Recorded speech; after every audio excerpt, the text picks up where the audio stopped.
Alright, I'm back and I'm more awake now. I had a glass of Coke milk, a spicy pickle, and then I ran cold water over my face. So I am locked the fuck in and ready to investigate if I can remember what the fuck I was doing here. Okay, we gotta investigate something here again. So we investigated these two bodies. I don't need to do a recap, right? If you're watching this on YouTube, you've already seen the previous part. Edgeworth staring into the fourth wall for 20 minutes. Yeah, I love when they stare directly at the camera.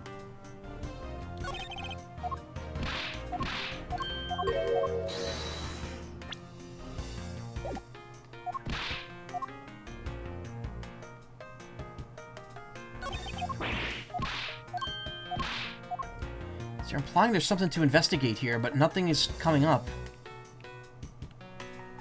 Oh, stab wound. Clifford the Big Red stab wound. It's from the Game Grumps Doki Doki Literature Club playthrough. There's a knife wound in his chest here, see? Wonder if the wound matches the knife Mr. Rel is holding. Hell yeah, Kilk. I call it Moke. I don't call it anything, I just call it Coke milk. I like it. It's good. 3 parts Coke, 1 part milk. It's gotta be fresh. These are the okay. One more side here. These are the standards for a good Coke milk. The Coke has to be fresh. Like if it's bottom of the liter bottle flat Coke, it's gonna taste gross. Has to be the carbonated stuff at the top. And obviously the milk also has to be good, because if it's sour, then, you know, anything you put that in is going to be bad. 3 parts Coke, 1 part milk. Good stuff. White Gilgamesh. Mr. Rel was also left-handed. He's holding the gun in he's holding on the knife in his right hand, though. Drinking black coffee, but I do drink a ton of Coke Zero. You know what I used to drink? A Manhattan Special. That's coffee soda. And I used to put a little milk in that, and that was really good.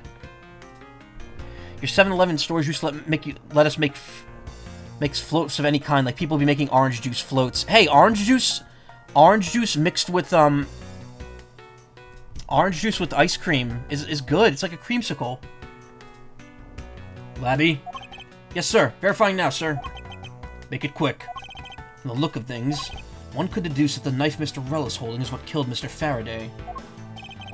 Let us now try to understand how the 2 men died. It almost looked like Edgeworth was holding the gun there, in the corner. It's how Coca-Cola coffee had an interesting taste. Interesting. You said it's interesting, so of course it's interesting. First, Mr. Faraday took the gun and the knife from today's trial evidence. Then he aimed the gun at Mr. Rel and fired. However, Mr. Rel managed to grab the knife and counter Mr. Faraday while being shot. Then the 2 men fell together where they stood. That is my theory in any case. What a crazy way to go! Still, something about that explanation just doesn't seem right. Notes pertaining to Byrne, Faraday, and Mac Rel. I believe I now have a firmer grasp on what happened here. Guess there's not much left to investigate, huh? They really did kill each other. No, we cannot conclude that quite yet. There's still something I find very peculiar here. The theory that they simply killed one another is too simplistic in this case. In fact, there's actually one contradiction that shows there is another possibility. No way, pal, really? I suppose I'll just have to show you the contradiction in this crime scene. More rest than I've suspected every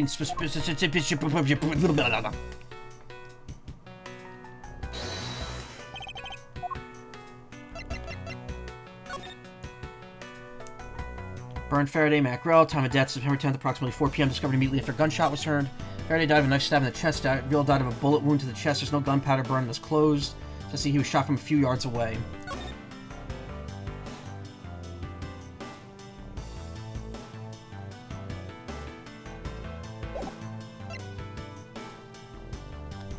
Eureka! Now we come to face to face with a contradiction I spoke of, and it is this. Mr. Faraday used his left hand to write with his fountain pen. Ergo, he is left-handed. And yet the handgun is in his right hand. Don't you find it odd that the left-handed Mr. Faraday would hold a gun in his right hand? That, ladies and gentlemen, is the great contradiction haunting this crime scene. Hey, you're right, pal. That does seem kind of strange. But how could something like that happen? The facts add up to one conclusion and one alone. Someone else put the gun in Mr. Faraday's hand after he died. Someone else? Plastic bags scattered on the floor and a gun in the wrong hand. I sense the presence of a shadowy figure behind this case. A person of vile intent who is serious about keeping the truth from us. Suspected third person. It's a rare instance of two people killing each other as such. Yep, I think you called it, Razu. Ephraim. Here's what I learned. Wild Goose is shit. Rank out is a horrible rule. Yeah, rank outs, I hate getting ranked out. And what they've done to Sandstorm is garbage. Well, I mean, this is the thing. Do we really have the original version of Sandstorm? Oh, yeah, we do. I guess we do. How'd they change it? Investigation complete. When did I fuck something up? Low visibility. Oh, okay. Maybe they'll fix that. September 10th. District Court Defendant Lobby. Number 2.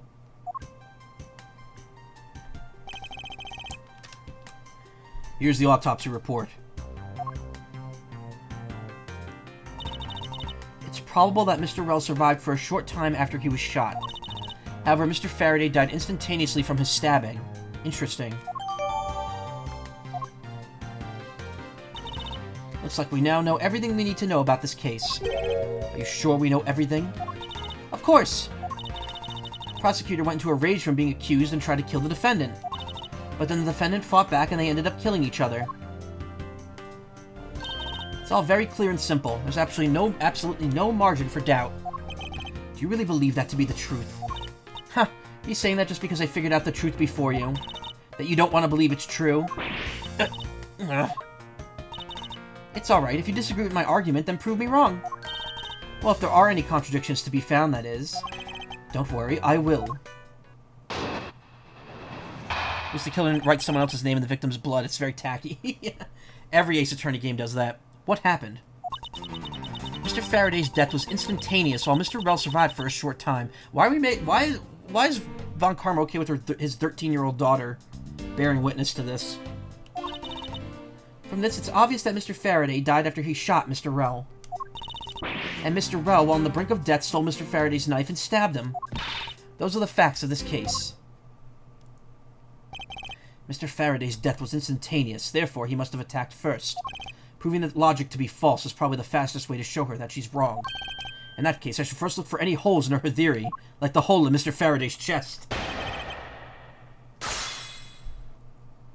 You actually thought he was a good parent? You know what? Fair point. He raised Edgeworth for how many years? 20 years? Just to then try to kill him? Or rather, have someone else kill him? Let me grab my drink out of my, thing. When in doubt, blame Maya Fey. Maya was how old at the time of this case? Oh my god, this fucking fridge does not work anymore. It really doesn't. I have it on.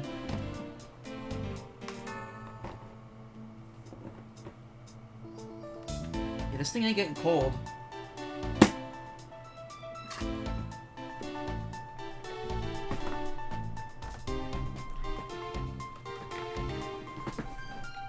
When in doubt, become the entire circus. Oh, like you, Karma. It's dead, Jim. Yeah, it is. It's all Technology Connection's fault. He called it out and it immediately died. Gets criticized once, dies. That's what that fridge is.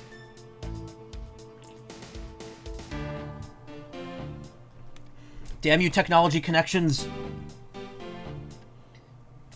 Hold it! Do you truly believe that Mr. Faraday died instantaneously? I have the murder report right here. Mr. Faraday died instantaneously of shock due to being stabbed in the chest. Yeah, you see, it's been documented, clear as day. Ah! Hold it!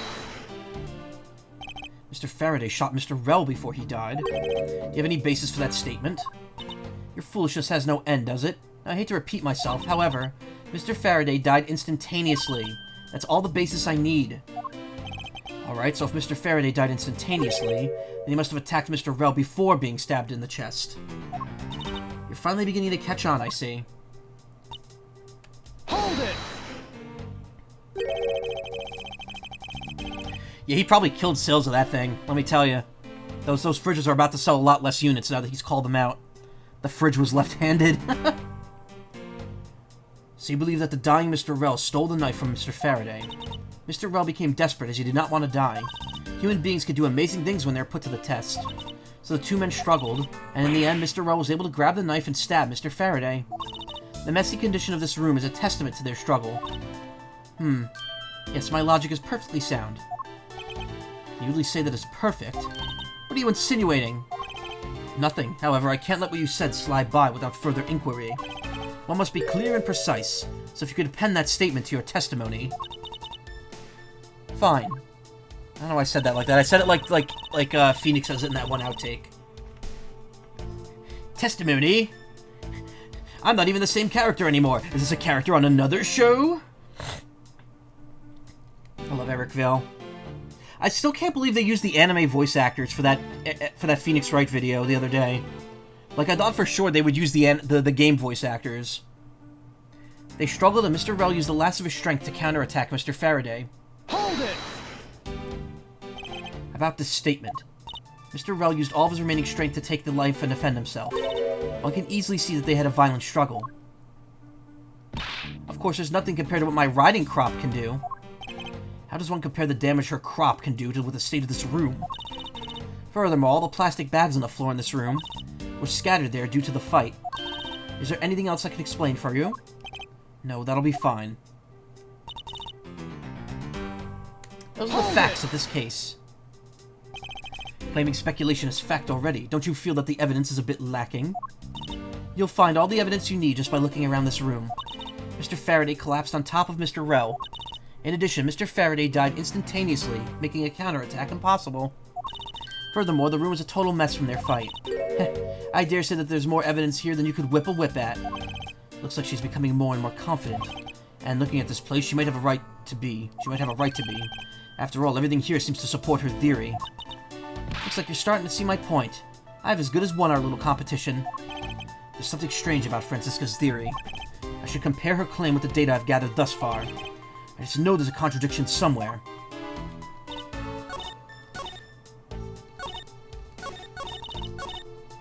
They struggled, and Mr. Rell used the last of his strength to counterattack Mr. Faraday.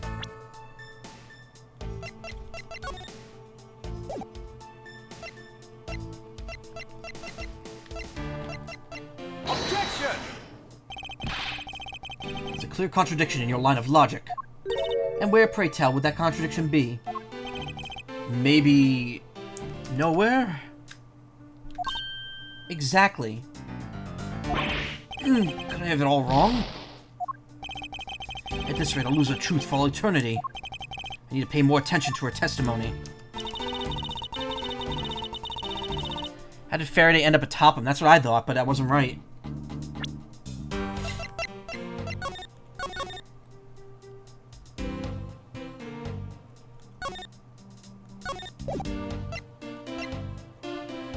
Found Rell's hand.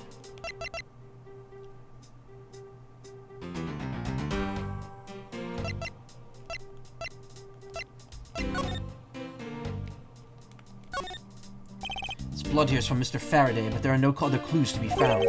Which begs the question, do I need to put this bag inside another bag in order to preserve it as evidence? Yes, probably. If it's got blood on it, you don't want that exposed to the air. That could ruin it.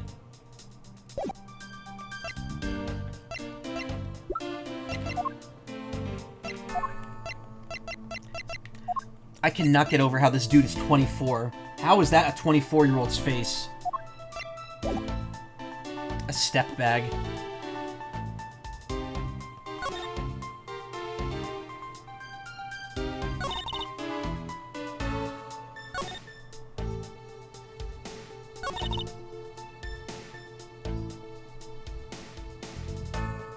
Hold it!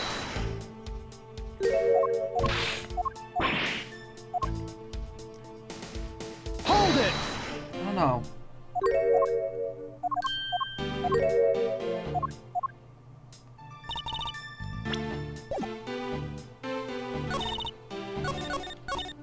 Hold it!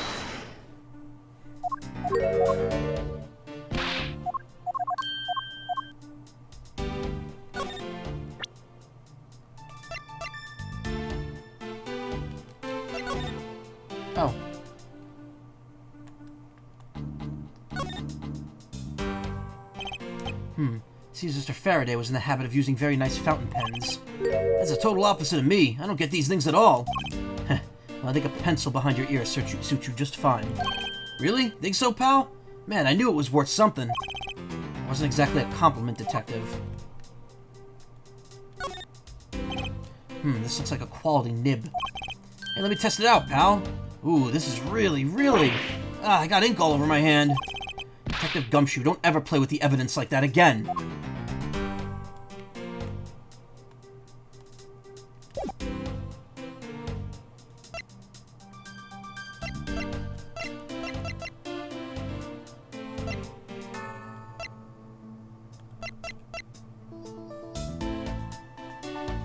Objection!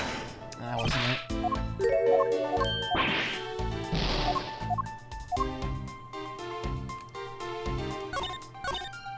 They struggled, and Mr. L used the last of his strength to counterattack Mr. Faraday.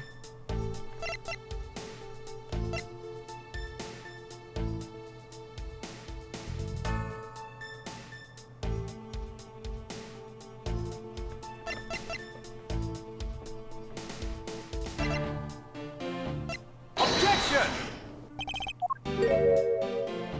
Franziska, I advise you to take a look at this piece of evidence. And what are you trying to say with this? I'm saying that this piece of evidence doesn't contradict with my testimony. Oh. Miles Edgeworth, just face it, I'm going to win our little competition.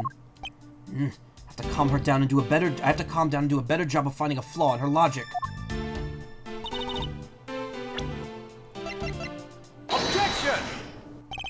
I can't... Okay, we're once again in one of these situations where I can't figure out what the issue is. It wasn't the photo.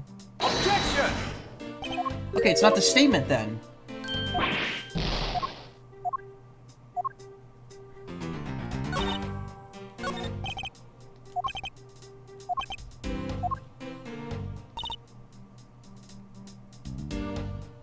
Maybe I have to present on another statement and then use that one as backup.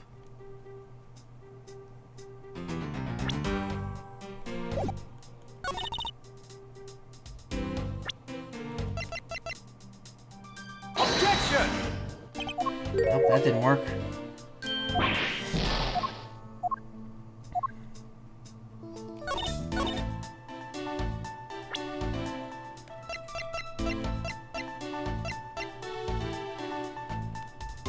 Other than the gunshot, didn't hear a sign of struggle. Oh. That was it. I wasn't looking at the one piece of evidence that had nothing to do with the people in the room. Objection! That was me being a rushy little bitch. If the two men were fighting, their struggle would have surely caused quite a bit of noise. However, Detective Gumshoe testified that he heard absolutely nothing. Ha, he placed too much faith in that detective's testimony, you know? But for the sake of argument, let's say there wasn't a fight. How then did Mr. Rell get his hands on the knife? Mr. Faraday's bag was sitting right here in lobby number 2. It's not hard to imagine that perhaps Mr. Rell saw a chance and took it out at some point. So, what you're saying is this. Mr. Rell took the chance when he saw the opportunity and took the knife from the bag. And then Mr. Faraday shot Mr. Rell after being stabbed? Isn't there something strange in Franziska's statement just now? Yes, something is off. Wait, something doesn't add up. Oh, really? It's simply not possible for Mr. Faraday to shot Mr. Rell after being stabbed.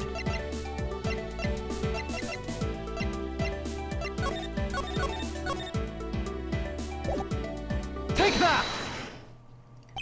According to the coroner's report, Mr. Faraday died instantaneously, meaning that he died immediately upon being stabbed by the knife. Ergo, he could not possibly have fired the gun after that. Oh, you got me. But of course. Well then, if the report is correct, then there's only one correct explanation. If we suppose Mr. Rell attacked first, then Mr. Faraday, who died instantaneously, would have been unable to kill Mr. Rell. Therefore, Mr. Rell must have stabbed Mr. Faraday after he was shot, and they both died. That's the only explanation that makes logical sense. Negating your opponent's ideas in order to prove your own theory. I see you've been studying, Franziska. I just wanted to explain it to you as simply as possible, before you foolishly propose a foolish theory that only a foolish fool like you could. How naive of you to believe that your only your opinions are valid, and still expect to discover the truth after that the crime scene offers you. Franziska, you still got a ways to go. What are you talking about? Are you saying there's a flaw in my logic? Mr. Faraday died instantly, and the fact that he did is what gives rise to the contradiction in this scene. Contradiction here in this crime scene is the order of events, the order the bodies fell, evidence bag's location. Order the bodies fell. Mackerel's on the bottom. Let me get this straight. What you're arguing is this. Mr. Faraday took the gun from his evidence bag and shot Mr. Rell. Then the wounded Mr. Rell found an opportunity to take the knife and strike back. Upon being stabbed, Mr. Faraday died on the spot, and Mr. Rell died thereafter. If that's the case, then how do you explain this? Take a good look at the order in which the bodies are piled. No! Mr. Faraday's body is lying on top of Mr. Rell's. Therefore, Mr. Rell must have died before Mr. Faraday. Impossible! Yes, I agree. That seems strange no matter what angle you approach it from. Which means that the real mystery behind this crime scene that we must solve is... No, not so fast, Miles Edgeworth. What now? I simply think that you ought to think a bit more outside the box. And that is even clearer now that the incident started with Mr. Faraday's murderous intent. She sure bounced back quickly. An explanation won't be enough this time. It's going to take some very decisive evidence to prove her wrong. What happened? Part 2. It was just chance that Mr. Faraday's body fell on top of Mr. Rell's. The two bodies fell into a pile, which indicates that they attacked each other at the same time. It really doesn't matter in the slightest that they fell in the opposite order. Just know that Franziska's explanation isn't absolutely correct. All I have to do is find a hole in her logic. Once I do, then I can present her with a piece of evidence that proves my contradiction. The contradiction, not mine.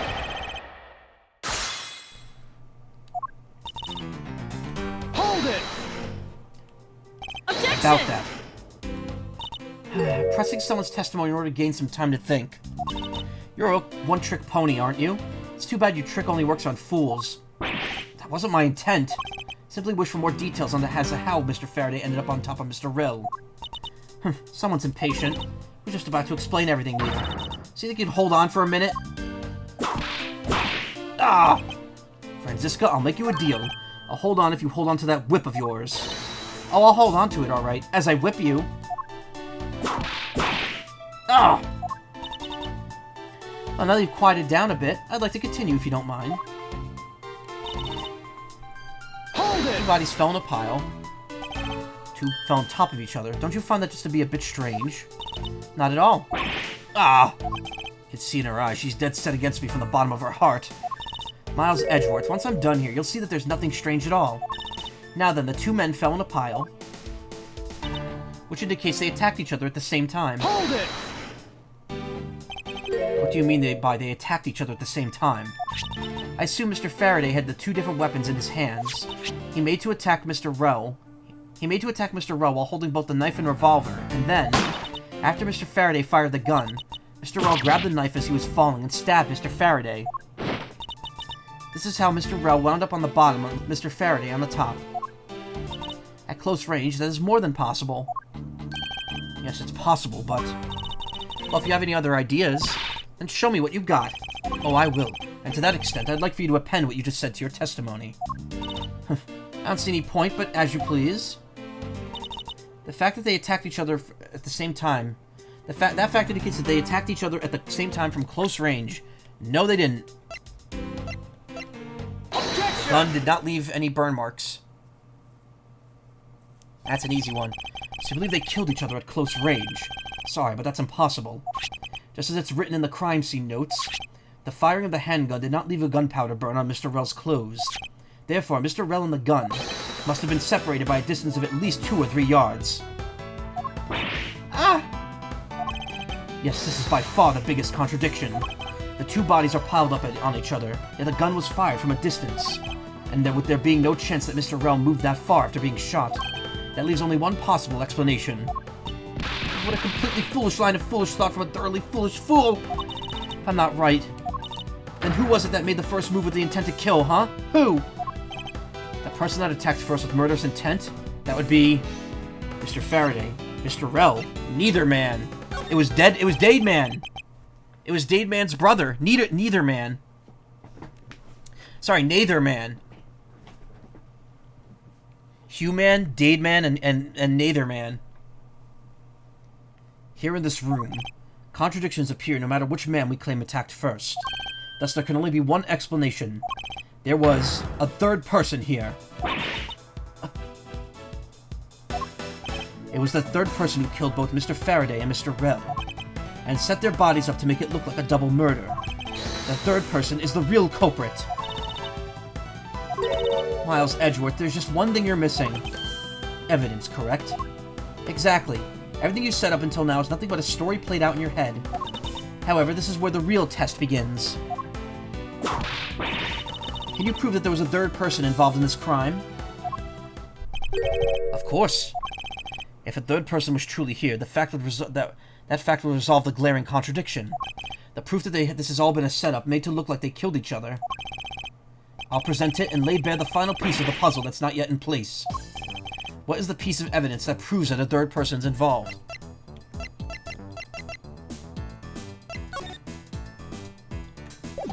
Bloody bag? No.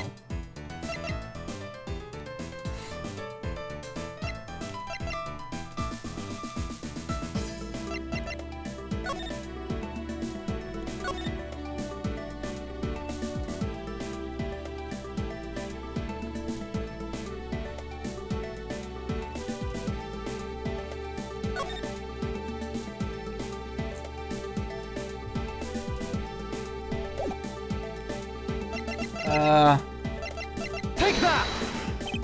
This is that very evidence. And exactly how is this related? Do you think you can explain it to me? There's no need for an explanation. Well, I have no idea what's related, so could you please explain it to me?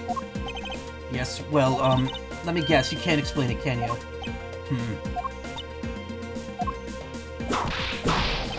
Ah!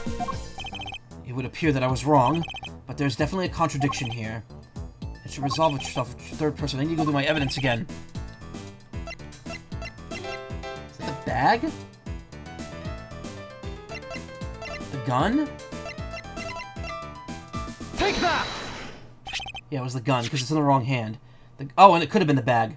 The gun in Mr. Faraday's hand and the plastic bag with his blood on it. These two items point to the presence of a third person. How so? Recall Detective Gumshoe's testimony. I was in the hallway the whole time, and I didn't hear the single peep of a struggle.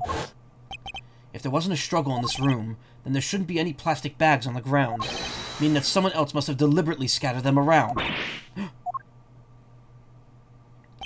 Do you not see the possibility in this? Disregarding the gun for the moment, there's a high probability of blood splatter when a knife is used on a person. It's blood spatter. If it's an object, like he's saying here, if it's a noun, it's blood spatter without an L. Blood splatter is the act of it splattering on something. Not correct. Incorrect, Capcom. If the culprit held the knife with a plastic bag around it, they could use the bag to catch any blood splattered from when they withdrew the knife. See, that's right. Oh no, catch any blood splattered. Catch any blood that splattered would be correct. Any blood splattered from when they withdrew the knife. I'm pretty sure it's spatter, without an L. Then by spreading a few more plastic bags around, mixing the bloody one in with them, and arranging the room to make it look like there was a struggle between the two, they were able to conceal their presence. Ooh. Ooh.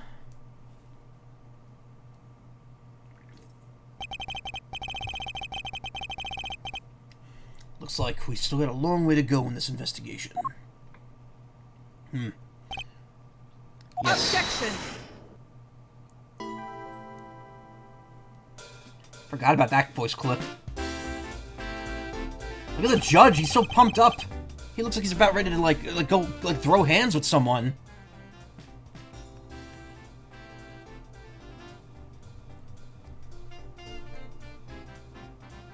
He looks like he's about to throw down. Yeah, his legs.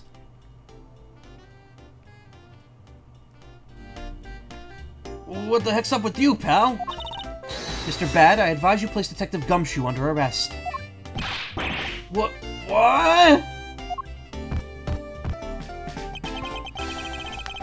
What's the meaning of this? Ha! Looks like you're not man enough to discipline your own subordinates. Don't you dare. That detective claims he was there, standing in front of the door the entire time. He was about to give you a penalty with his fists, yeah. But I have it on good authority that it was all a giant lie. Miss Yu, I ask that you please explain that last statement. I'll let his honor explain it himself. I saw it with my own eyes, I tell you. During the recess, there was a period of time where there was no one in the hallway. I had to make a bunch of weird mouth noises there, sorry. What? See, Mr. Bad? So I ask you, why would a detective who was supposedly doing his job the whole time want to fabricate such a lie? Gumshoe, did you kill Faraday? No! No! Of course not, sir! It would appear that the one who set this whole crime scene up is that detective, which basically renders his testimony a complete lie and wholly invalid. Looks like your perfect logic has just come tumbling down, Miles. Is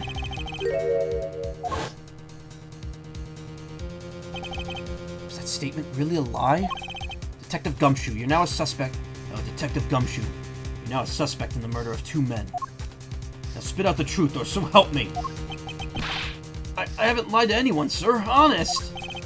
I was really there. I was in the hallway the whole time. Hold it! Detective Bad, I ask that you please do not act without my permission. After all, I am the one who's heading up this investigation, am I not? Don't talk like you know what's going on, boy. All I want is for this investigation to run perfectly. Perfection is the only wish of a disciple of Von Karma, after all. Therefore, before you take Detective Gumshoe into custody, I'd like to set the record straight on something. And what's that? What should I ask Detective Gumshoe about? Motive for the murders, why he wasn't in the hallway, state of the hallway. Detective Gumshoe, I take it there was no one else in the hallway at any time, correct? Huh? Oh, of course not, pal. You're being awfully defensive. Might you be hiding something from me? That's hearsay. If you're accused of someone of murder, you better bring receipts. Yeah, I mean, that's Ace Attorney in a nutshell. Watch your mouth, pal. You can't go around saying stuff like that about me without any evidence. I suppose you're right. I have no evidence at this point. Miles Edgeworth, how could you be losing a battle of wits with this detective? You're a disgrace. Ugh. I should ask about something else. Detective Gumshoe, why were you missing from the hallway for a span of time? Look, pal, like I said, I was there the whole time, okay? But there's testimony against you.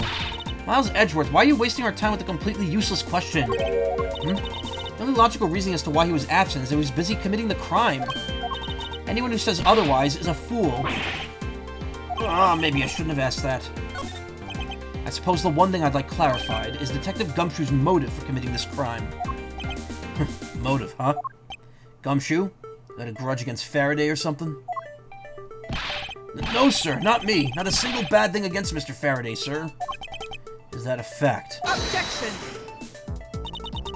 You really have a problem with lying, don't you, Detective Gumshoe? I'm telling you, I am not lying! The more natural you act, the more suspicious you become, you know? If you want a motive, Edgeworth, I have one for you right here. Could you please share it with us? However, be forewarned that I didn't read that line, fuck! Be forewarned that I won't hesitate to object to any flights of fancy, because all I'm interested is in a perfect explanation. You're serious, aren't you? Fine. You amuse me, so I'll humor you with a little courtroom practice. Gumshoe's motive. It's like running into a crime scene, randomly accusing one of the cops of doing it, and they start treating the cop like a suspect. Yeah, I know. It was about a week ago. I saw the detective get chewed out by a livid Faraday in front of the precinct. He stood there super pale as Mr. Faraday yelled, "That's a salary cut for you, you nitwit." Brand new detective suddenly getting his salary cut. That's reason enough for a grudge. Well, how's that for perfect explanation?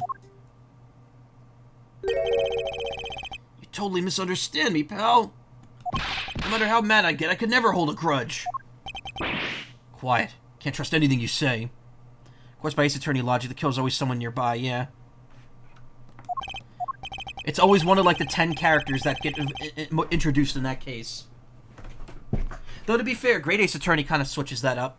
A couple of the later games switch it up with having, like, the murderer or the victim be someone, like, that's been established already in a previous case.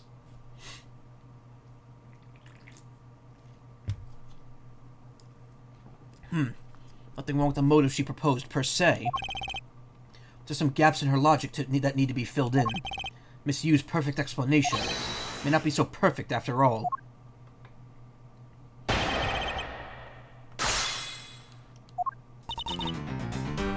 Hold it! A week ago, then you and Detective Gumshoe are acquaintances. No way. I only met him in person today. How'd you know about him? Oh, I've seen him around before. Hold it! Mr. Faraday was upset. Yeah, you know what else? Mr. Faraday isn't exactly known to get angry often. But there he was, totally beat red in the face. She does laugh a lot. Ahem. And the offending detective just stood there, pale as a ghost, like he was about to die. Just like the face he's making now, right? Aw, I'm completely innocent, I tell you.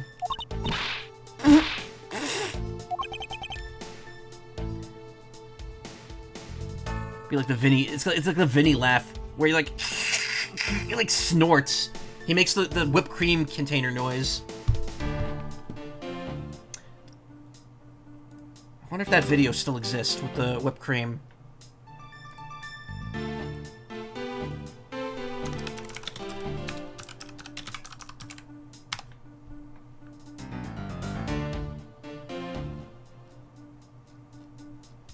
Damn it, if it is, it's not in the top.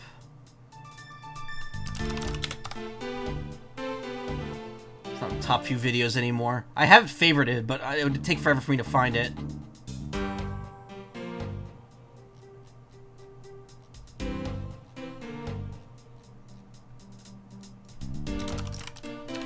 I'm gonna hold up too much here.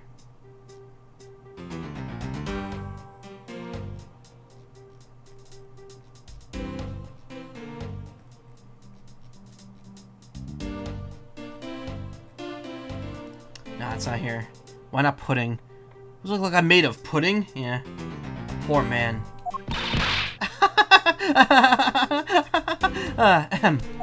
It was quite the scene with the detective. He stood there super pale, and there's a salad cut for you, nitwit. You just stood there watching this unfold in front of you.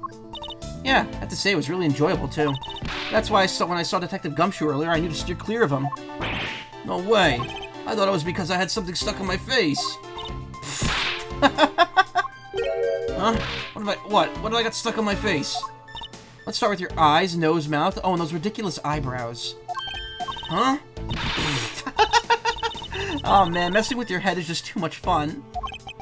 Miss Yu, if you don't mind, I'd like to return to your testimony now. Sure, why not? Hold it! To cut a new detective's salary right off the bat like that. I'm not really familiar with the way you guys relate, but is this common practice? Speaking of cutting my salary, didn't you threaten to do that to me earlier too? I suppose I did. It's only natural to cut a worthless detective's salary down to their actual worth. My father can't even fire anyone, new or old, with a snap of his fingers. Do you think maybe that's reason enough for detectives to hate you people? Well, I guess they really shouldn't cut people's pay. Detective Bad, don't tell me Mr. Von Karma cut your salary earlier. Hold it! You call your explanation perfect. Is it not to your liking? Unfortunately for you, it's just not up to my standards.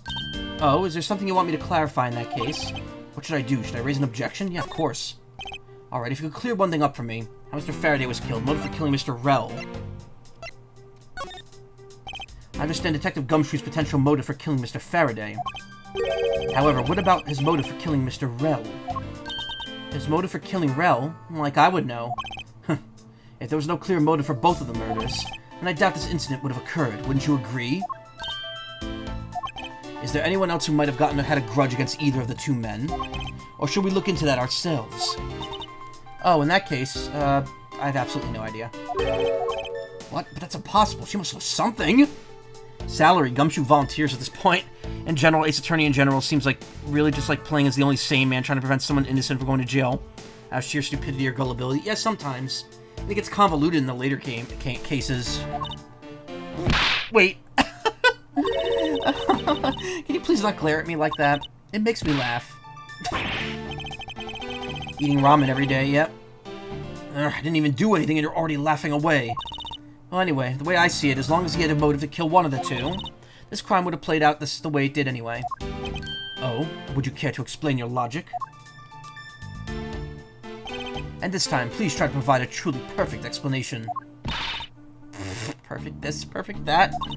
Not being so uptight, or is this a prerequisite trait for being a Von Karma?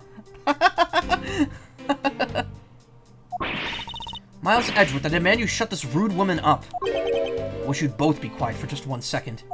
Wow, that was kind of uncalled for. Ahem, oh well, guess I'll just have to explain it to you kids. Wow, wait, we didn't even finish the previous cross-examination, we just went into another testimony. Motive to kill the men. There's no one out there with the motive to kill both Mr. Faraday and Mr. Rell. All you really have to establish is that someone had a grudge against one of the two men. Mr. Rell, who happened to be there, became a witness to Mr. Faraday's murder. Therefore, he was killed out of necessity and to set it up to look like they'd killed each other. Wonder if that's really true. Is there no one out there with a grudge against both men? Should take another hard look at the evidence for this morning's case. Second KG-8 incident, as the people are calling it, involving an embassy staff member. And the two men who both wound up as suspects in the case. Is there someone else I'm overlooking who is somehow related to them? Nice Skills of Justice earrings on her, totally not tacky, yeah. You know, it kind of reminds me, I have Potara earrings. I mentioned this before, but I got them a few weeks ago. I have the yellow Potara from Dragon Ball that, you know, you use for fusion. And Nessie got one too, so we're going to wear matching ones this weekend. And then we will fuse.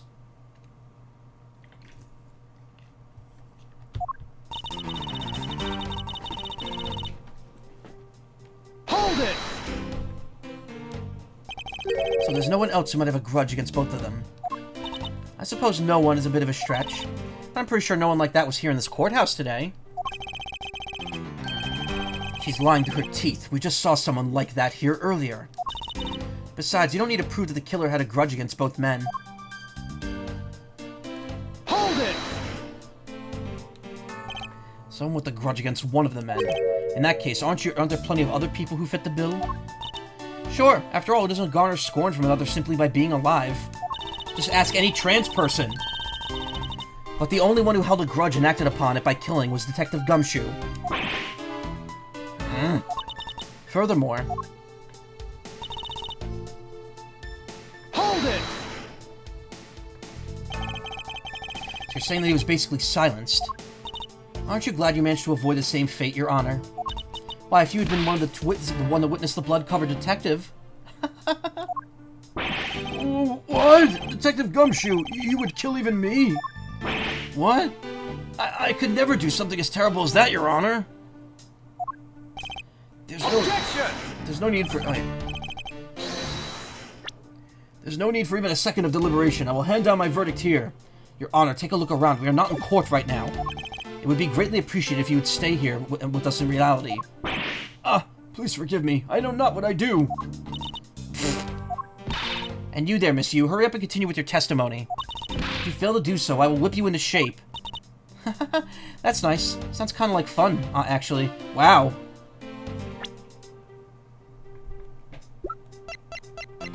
How old are you? 22. You know she's only 13, right? Whoops. Anyway, Detective Gumshoe had to erase the witness, Mr. Rell. Hold it! I didn't do it, pal! No hard feelings, but I don't think we could seriously take the words of a criminal. That's one for karma right there. Gumshoe whimpering. But I can't even begin to think up ways to set up the crime scene. I suppose you do lack the necessary tactical mind required to do such a thing. Why do you always have to kick a man when he's down, pal? Oh. You shouldn't put yourself down, Detective. You're a big boy. I bet you done it up all by yourself, right? Yeah, that's right, and I worked real hard at it, too. I think this proves one thing about the detective. He has the mental acuity of a worm. I'll take a screenshot of that, too. That's funny. I have to admit, her explanation makes sense. However, there's also something she overlooked in her testimony. I should present that piece of evidence and see if I can't make her see the truth.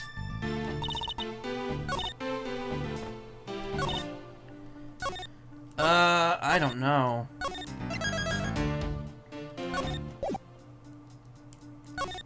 Callisto U joins the fray. I like how this has, like, chapter titles.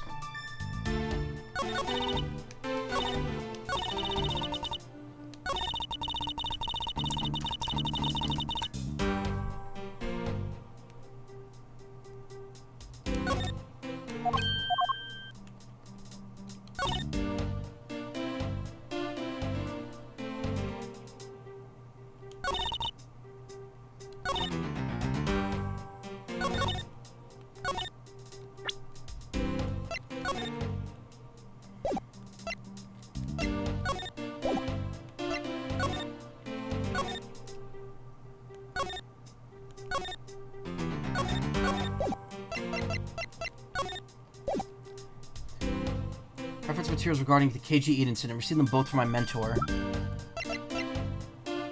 Prosecuted the KG-8 incident. Embassy staff killing suspect. But would that be... Okay.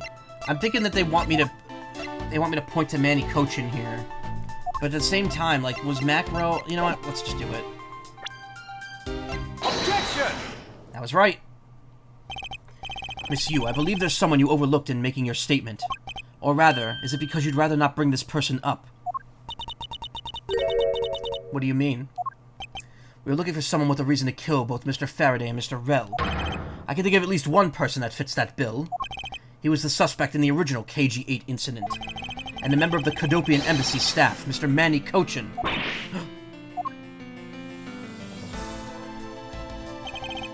That's right, the very man who came to visit you earlier out in the hallway.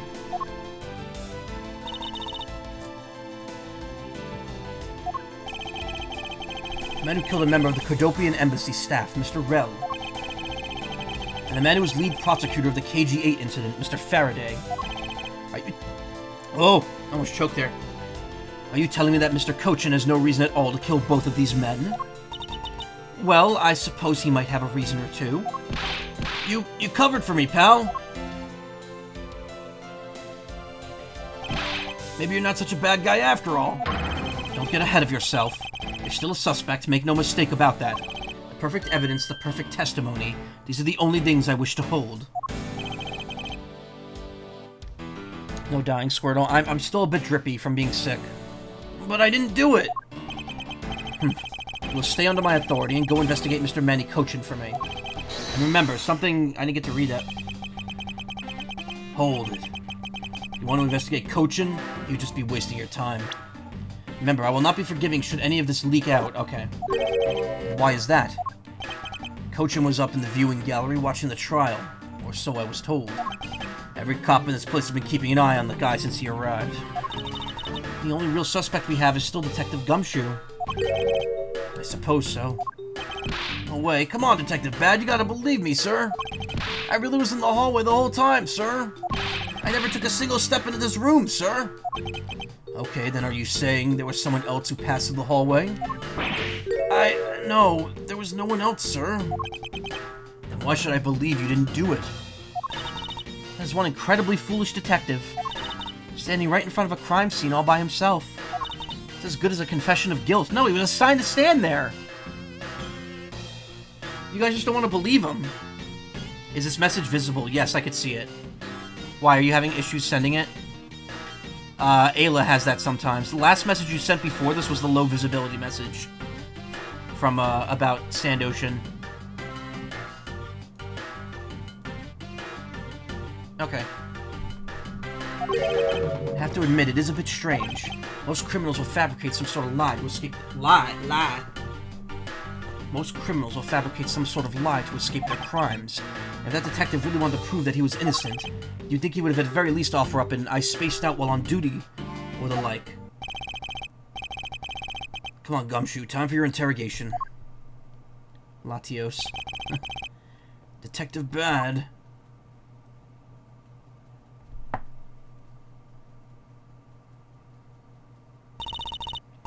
How's Edgeworth? I will go on ahead and report this to Papa. And that, as they say, is that. Right, everyone? Why is there, like, lag when they walk around? That's not in the original game. Well, I suppose now we should both be getting back to our real jobs, huh? Before we do, Miss Yu, there's something I'd like to speak with you about. What is it? Oh god, we gotta do more investigating?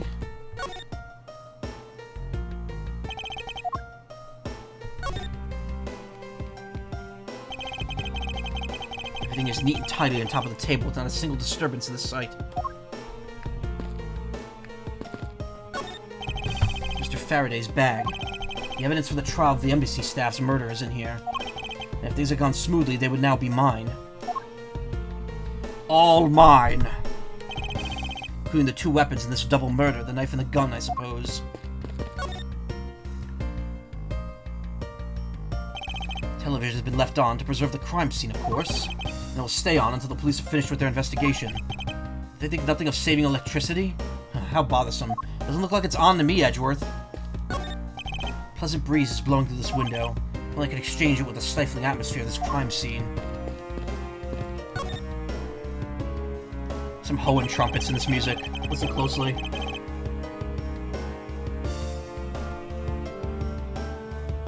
Right there. That's Hoenn trumpet.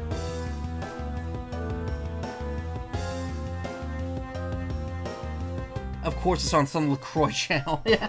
Very subtle image. Subtle flavor. To have set up these 2 men and make it look like they killed each other.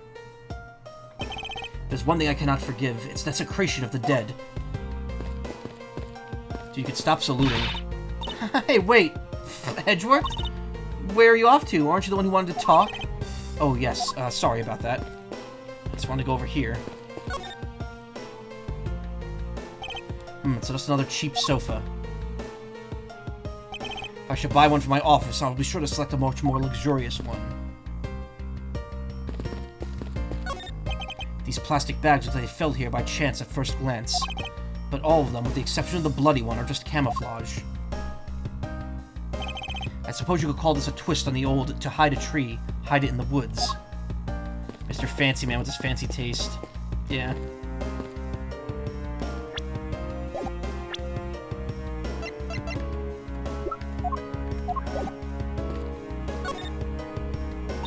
So, what'd you want to ask me about? Shame that we'll not be able to face each other. This will be my first. It was to be my first trial too. Oh, okay. We've seen this face already. Miss Yu, what do you think about this piece of evidence? Actually, Edgeworth, I'm interested in finding out what you think about it. All the same stuff.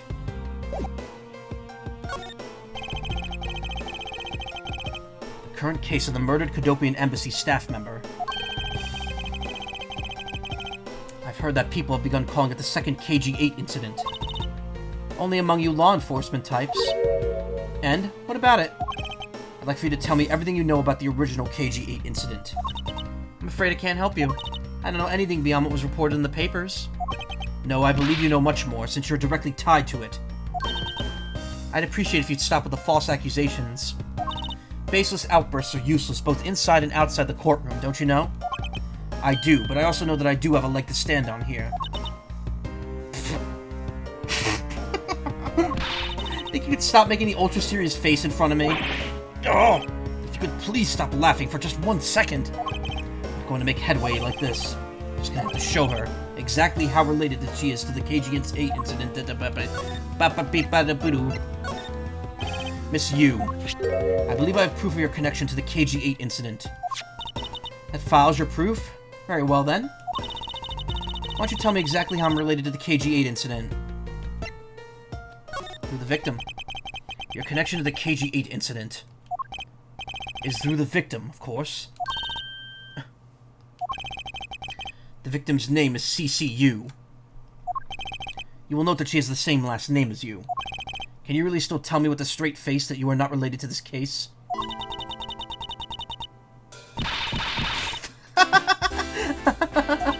Sorry, but we're not related. What? Just kidding. You asked the question with such a serious look on your face that I couldn't help but...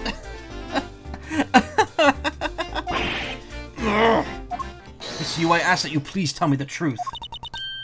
Ahem. Alright. I'll tell you everything I know. As you guessed, the one who reported the smuggling rings of the Amano group, smuggling activities of the Amano group, was my younger sister, CCU. As I thought. Oh wait, I shouldn't say younger.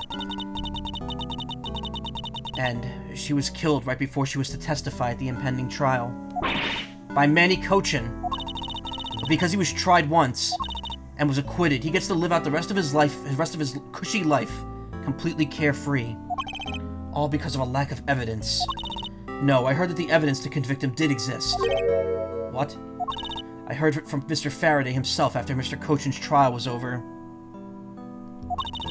Apparently a man in black made off with most important piece of evidence. And the evidence had been tampered with? Isn't it just like a criminal to do something like that? The smuggling ring being run out of the Amano group by one of its secretaries. They bailed Mr. Cochin out.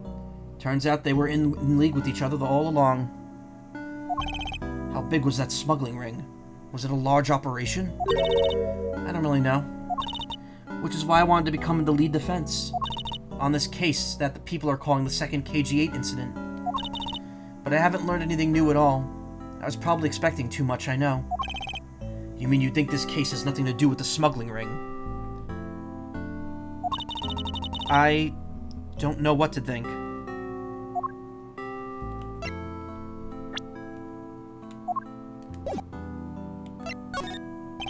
Why did Mr. Cochin want to meet with you earlier? Actually, he came to watch the trial. Apparently, he only found out that I was the defense lawyer on this case after he'd arrived.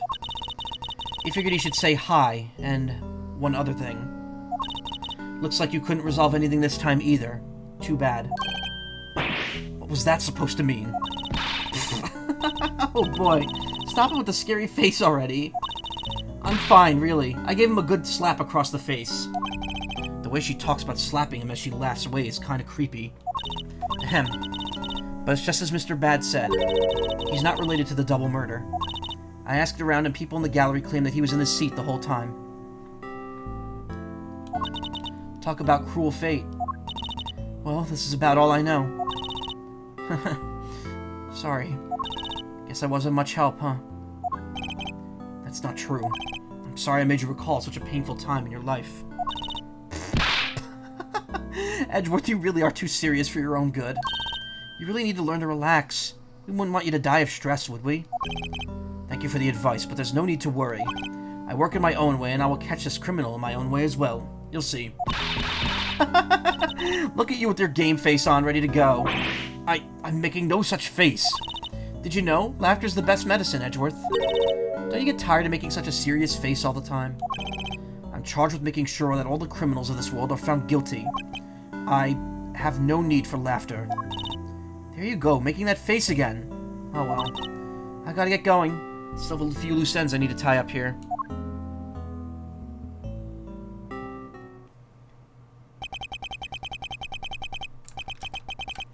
KG-8 incident and this murder investigation. It's my belief that these two cases are related to each other somehow. Plus that Detective Gumshoe. It's obvious he's lying, even though the truth is hurting his chances. Clearly this case is far from over. But whether or not that detective is the murderer can only be determined once I completed my perfect investigation. Mr. Von Karma, I swear to uphold your honorable name or my name isn't Miles Edgeworth. To be continued.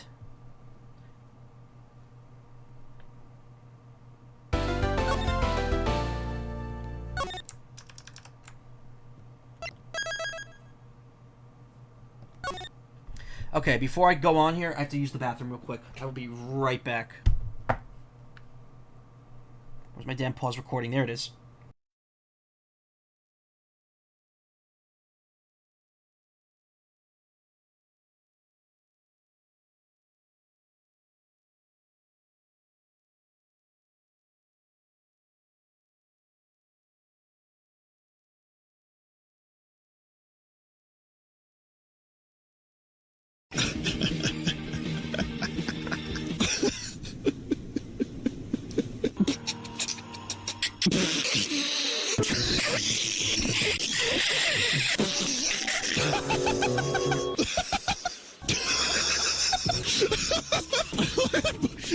Look at this guy.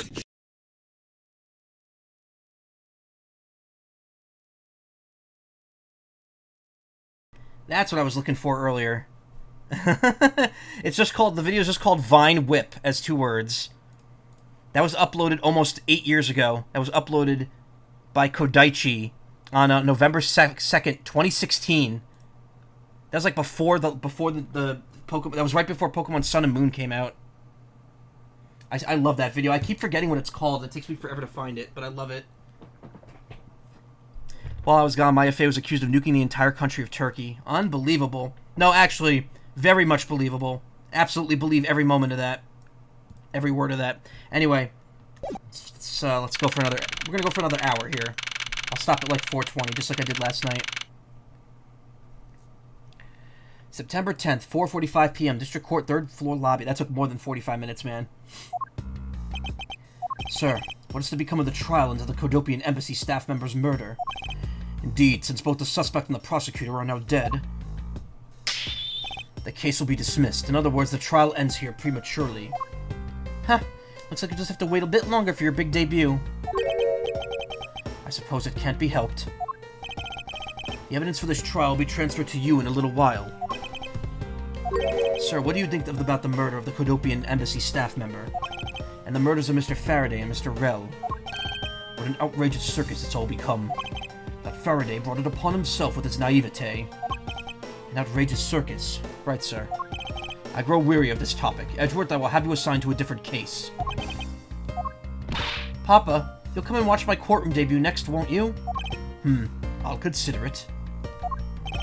Sir, if I may, please allow me to continue with my investigation. Whatever for. I know that there is already a suspect in the murder of Mr. Faraday and Mr. Rel. However, there's not enough evidence to prove that it was he who committed the crime.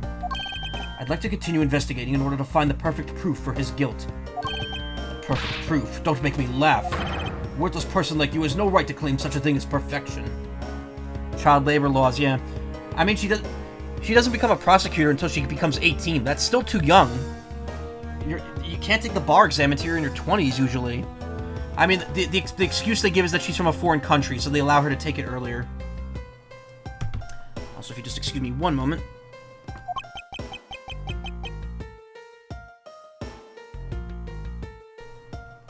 It's a perfect line to go quiet on for a second. Papa, who do you think is the real culprit behind these murders?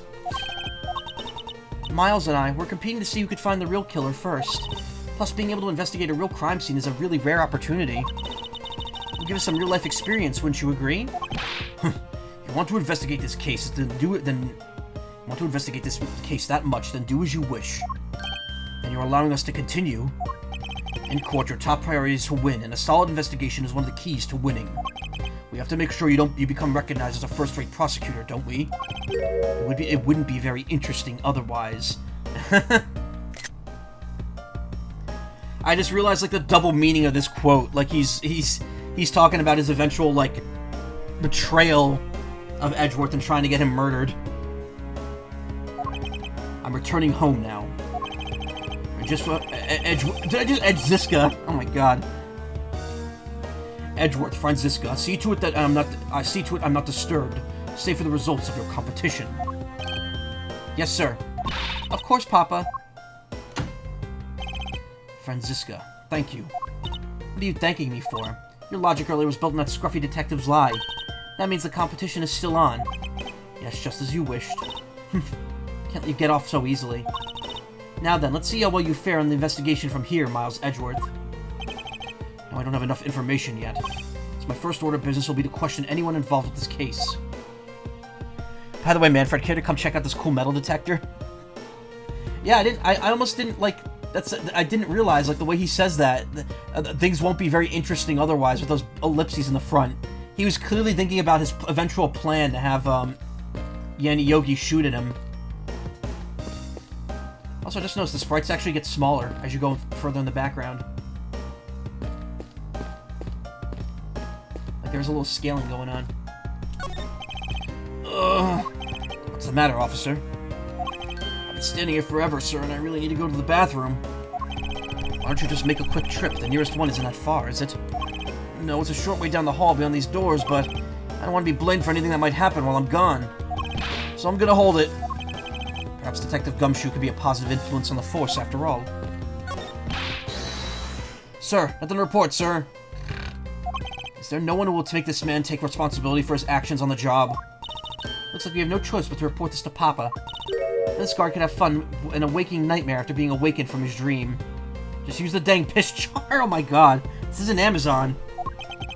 Actually, it's not. I kind of feel sorry for him now. Wow, this thing is so incredibly detailed. My inner modeling fanboy is impressed. Not exactly a fan of plastic models per se, but even I can sense the superb quality of this model. Simply cannot comprehend how that man can feel so much love for such a trifle. Oh, I see. You're a disciple of my father, so you would do well to guard yourself against an interest in such unproductive things. Yes, perhaps I should take up whipping people like the young lady over here. Incredibly detailed model, isn't it? I heard that it costs as much to make the model as it costs to build the courthouse itself. What's the point of making such an expensive model? Felt the exact same way upon hearing it. Ugh, it's hard to understand such foolishness. Agreed. I can't stop the water, sir. Seems the man who was here earlier broke it by drinking from it too much. Bunch of fools who pretended not to see the foolish actions of a foolish fool. Well then, why don't you lend the officer a hand? As if I should have anything to do with this.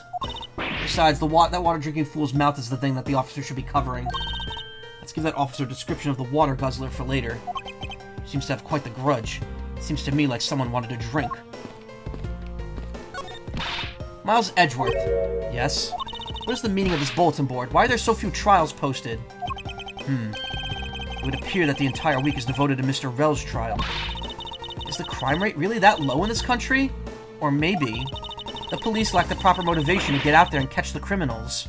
I'm afraid I can't comment on that, however, I can say that I have my doubts about the younger detectives. Sounds to me like they're in need of a stricter hand. And I'll start my discipline regimen with that pathetic, filthy-coated detective. I feel bad for the big guy, and yet I could find no suitable reason to stop her.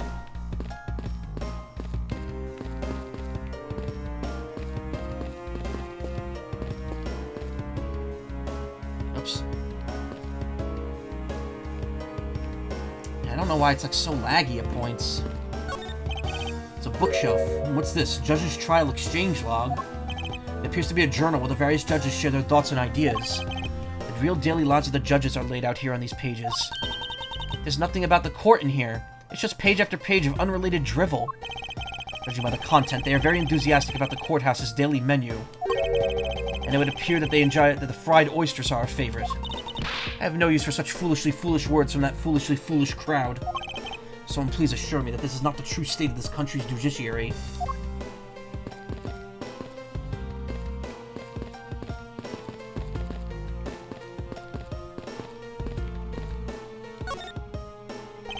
Miss Yu. Oh, it's you, Edgeworth. And, who are you? Wait, you were at the crime scene just now, weren't you? You should be disbarred for not knowing who I am. No, it's because your wacky justice system that skews in favor of the prosecution to accuse anyone of a crime, and if they get lucky and they get an incompetent defense attorney who can't solve it in 3 days, automatically guilty. Yeah, I mean, that's exactly what it is. Girl, you a kid. Go hang out in the mall or something. I am Franziska von Karman, and I'm about to become the successor to the family name. About to? Guess that means just for now, you're still just another kid. In which case, it's only natural that I didn't know who you are. What? Why are you whipping me? Anyway, it looks like they're planning to hold the evidence a bit longer. There's one thing I can't stand. It's waiting. Terribly sorry, but I have a few more questions to ask of you. Look at you, eyebrows scrunched with lines on your forehead. And that to ask of you... What exactly is so funny? Sorry, I'm just bad at dealing with a super serious atmosphere. Apparently they failed to teach you proper behavior at a crime scene in law school. Whew. I feel much better now. So what do you want to talk about? I'd like to inquire as to where you were at the time of the murder. We were in the defendant lobby number 1 the whole time until we heard the gunshot. And by we, I mean Mr. Bad. If you don't believe me, feel free to ask him yourself. You were with Detective Bad. Why? We had a little something to discuss, that's all. So I take it you're acquaintances with Detective Bad. Yeah, he was the detective in charge of the KG-8 incident. Detective Bad is also related to that incident. That's right. He was the one who was supposed to protect my sister, Cece. But you know how that turned out, don't you, Edgeworth? Miles Edgeworth, I have no idea what you two are talking about. I've heard of the KG-8 incident from my papa, but how does that case relate to you, monsieur? Victim of that case, CCU, was my little sister. Oh, I was right, it was a little sister. You're making that super serious face again. I'm fine, really. I just wanted to make it a point to rub him some more salt in his wounded pride every time I see him. The way she talks about doing that as she laughs away is kind of creepy. Oh, speaking of Mr. Bad, he and Mr. Faraday, I'd say that they met up just about every single time the Yatagarasu made a move. It was practically a given that the two would meet up at every one of the crime scenes.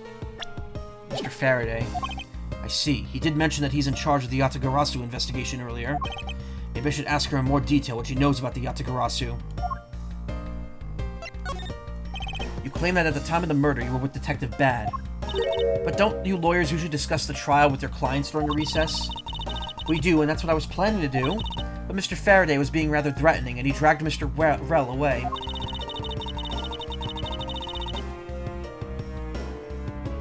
After that, Mr. Bad came into lobby number 1, so we just stayed there and talked. And what'd you talk to Detective Bad about?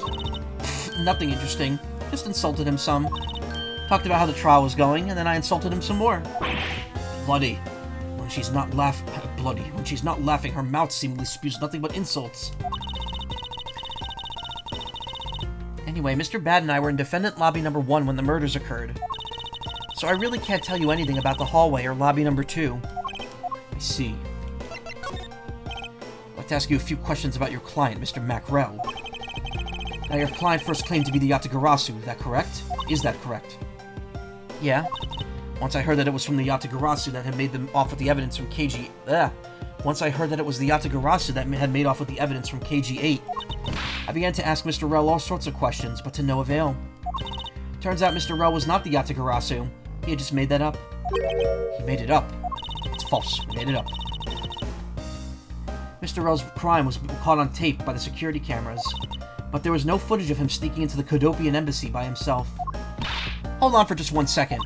Then you mean to say that you knew he was not the real Yatagarasu? And that he was just another cold-blooded killer? And you were ready to defend him? Yes, that's right. I see, so a defense lawyer is actually just someone whose job is to cover for criminals. That's why defense lawyers are so detestable. But they're no match for Von Karma's, no? The guy needed a defense lawyer no matter what. I don't believe it, you're serious! Why don't you save that face for something really worth being serious about? And Edgeworth, do you remember what I said earlier? I have my own agenda. I'm still in the hunt for leads regarding the KG-8 incident, alright? And for that, you would have not a single qualm about defending a known killer? Don't put words in my mouth, I said no such thing. The only way I had to get close to Mr. Rell was to be his lawyer.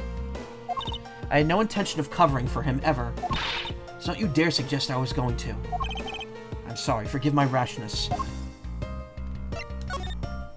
Miss Yu, I was wondering if you could tell me more about the Yatagarasu. The Yatagarasu, huh? I don't really know much about that character myself, but I do get a lot of consultation requests from companies to defend them. Requests from companies? The Yatagarasu isn't some petty thief out for money, you know? Alright then.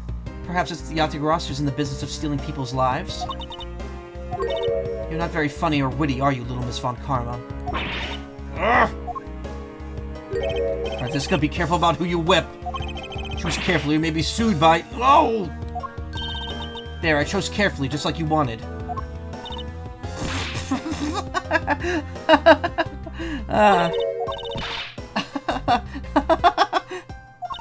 That just now was hilarious, little missy. Of course it was. What's wrong with these two women? Why does my pain give them delight? And so in the end, what is the Yatagarasu? I have to say, I've never even heard of this thief when I was in Germany. The Yatagarasu deals in information, namely in digging out dirt about backroom dealings and the like of companies. The Yatagarasu is a vigilante who steals info and then makes it public for all to see. Vigilante or not, this person sounds just like another criminal to me. Suppose you could put it that way too.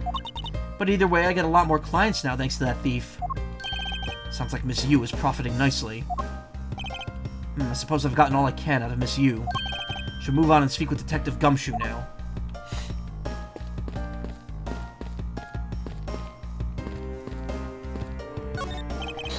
Area is restricted to authorized personnel only, sir. I'm not authorized personnel, then what, may I ask, do you think I am? The younger sibling of a dysfunctional relationship? I'm not the younger one, he is! Now get it straight in your head. I believe there's a more objectionable part you should be upset over, Franziska. It's the witness stand. I'll make sure that each and every person that ever stands here will be found guilty. There are others besides the defendant that stand at this podium, you know. I don't care, just make sure you're never upstanding at one of these, or you'll be sorry. I'll keep that in mind. How unfortunate. It's the viewing gallery. This is where the riffraff sit when they come to watch. It's situated the same height as the judge's bench. I wonder if that's to represent the intense scrutiny of each and every case from all sides. Miles Edgeworth, are you or are you not man enough to stand up to all those eyes? What sort of course I'm man enough. Any day now, I'll be taking my rightful place behind this bench. By that time, I should be already standing here. It'd be downright disgraceful if I beat you to it, wouldn't it? If that were to happen, Franziska, I'll eat my cravat.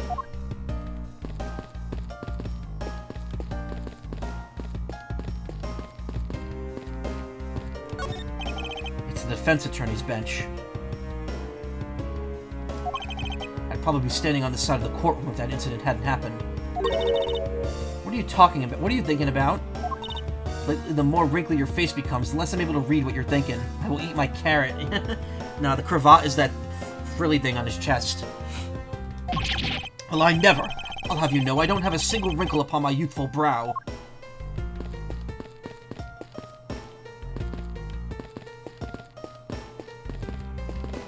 This must be the judge's desk. You could tell by the gavel sitting on top. I had a dream once that I was being squashed from above by this gavel.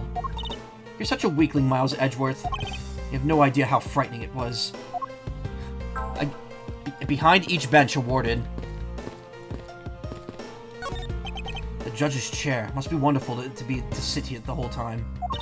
Yes, as opposed to us prosecutors and defense attorneys who have to stand. I think it'd only be fair if the judge has to stand the whole time, too.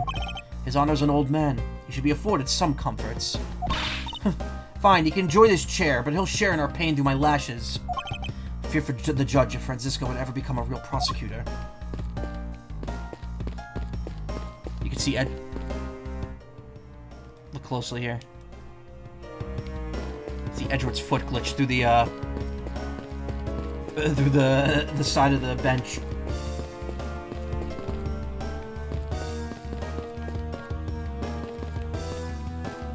You have no idea what this bench is, Razu. Maybe that's where the defendant sits when they're not in the witness stand. In the anime, it's set up weird. Like the witness stand is right here. The defendant sits over here in like a box, like a boxed off area, and then there's another boxed off area over here. It's weird. Leggy chair, yeah. It's where the judge extends his long legs and puts them down. Detective Gumshoe. Hey, it's you, pal. You're here. Ouch! As am I. I don't think you needed to whip him to let him know that. I didn't do it, pal. I swear my honor as a detective. I really didn't. Your words are useless. I place my trust only in evidence, detective. Once the investigation is fully over, and should we find out that you are the killer, there'll be no mercy to be had for you. Have a heart, pal. But you're not worried, right? After all, you have nothing to worry about if you're really innocent, that is. That's right. Hey, pal, go and do your perfect investigation and get the real killer for me, will ya? Would have done so even if you had not requested me to, Detective.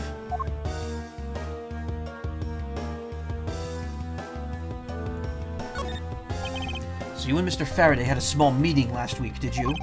And what exactly did you do to make him so angry? I just asked Detective Bad the same thing myself, pal. Turns out he was mad at me because on my very first day as a detective, I reported in at my usual post instead of at the Criminal Affairs Department. By the time I got down to the Criminal Affairs, I was really, really late. And that's when he gave me that huge speech. I remember doing the exact same thing in elementary school. On the first day of school every year, I'd always wind up going to my old classroom. How pathetic for the detective to be comparable to a mere schoolchild. I think I read somewhere it was a remnant of the old system before they implemented the 3-day system. I think it's removed past Ace Attorney 1's time. Possibly. Oh! It might be for, like, the jury in the Great Ace Attorney, where you have, like, 5 people up on the stand at once. Where you had to, like, cross-examine them all at the same time. During the recess, you claimed to be standing guard in front of the door to lobby number 2 during the recess. However, when did you receive the order to do so, and from whom? Earlier, at around 3:20, from Detective Bad, pal. Today's trial took a really crazy turn, so I was told to make sure nothing happened to Mr. Faraday. And yet something did happen to him, correct? Looks like it was total waste of manpower to assign you to guard duty. Ow! Your words sting worse than your whip, pal. So it was Detective Bad who ordered him to stand guard, huh?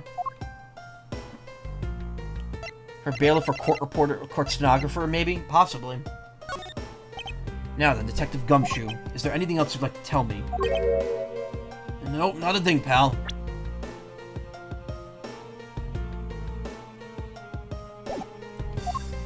In that case, allow us to take a look at who you're carrying on what you're carrying on your personage. Ah! Wait! You can't do that! There's nothing of any particular value here. Well, my handcuffs and badge were confiscated by Detective Bad, so, you know. And what is that open envelope I see sticking out of your coat pocket? Ah, hands off, pal! Just show it to us already. Oh! Annual bonus check within. $5 total. Except there's no check inside. Dick Gumshoe, bonus. You've had your look. Now give it back, pal. It's my first bonus as a brand new detective. I just got it and cashed it today. I literally had no cash on me up until I did, you know? So that envelope was really special to me. Now give it back. You don't need rubbish like this. Don't worry, we'll throw it away for you later. How could you? In real life, you're innocent until proven guilty, and Ace Attorney, you're guilty until proven innocent. Yep, pretty much. I was originally under the impression that that was based off the Japanese law system, but apparently not. Apparently the Japanese law system is closer to the American law system, like court system, than I thought. But then again, they make it very clear in the instruction manuals for these games. These are not based off of any existing law system. They're just made up for the sake of having the gameplay loop. Yeah, $5. Detective Gumshoe's annual bonus of $5. Literally had no money on him until he cashed this. I'm sorry, but I need to take him in for questioning now. I think I've asked him just about everything I needed to. No, wait, since he became a suspect, there is one piece of evidence I should reconfirm. Officer, I ask that you wait 1 second. I still have one thing I'd like to reconfirm with Detective Gumshoe. Understood, but please make it brief, sir. Want to hear it from the horse's mouth. Let's confirm or not whether his testimony about when the crime occurred is the truth.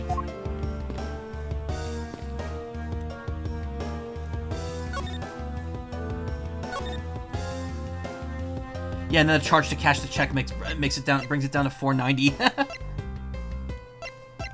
$4.50.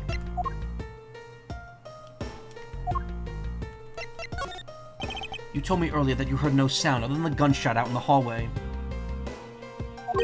Is that correct? No mistake about it, pal. And you were also claiming that no one passed through the hallway either. Is that also correct? Yep, not even a single ant passed through that hall while I was on duty. You do realize that the lie you're telling is only making life more difficult for yourself. Huh? Oh, but it's true. I didn't see anyone go through the hallway, and I didn't hear anything else, pal. I bet the killer found a way to kill the two guys that's beyond what I can even imagine. So he intends to continue telling this ridiculous lie. But why would he do so, given the situation he's in? I believe a thorough investigation of the hallway in front of the defendant lobbies is in order.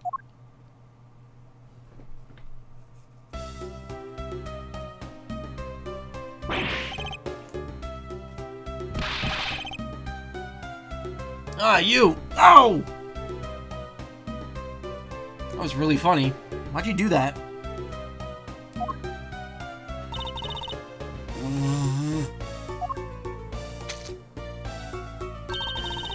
How could you have not noticed that coming? Yeah, I didn't see you trying to help, Franziska. Wasn't that the child I changed my money for earlier?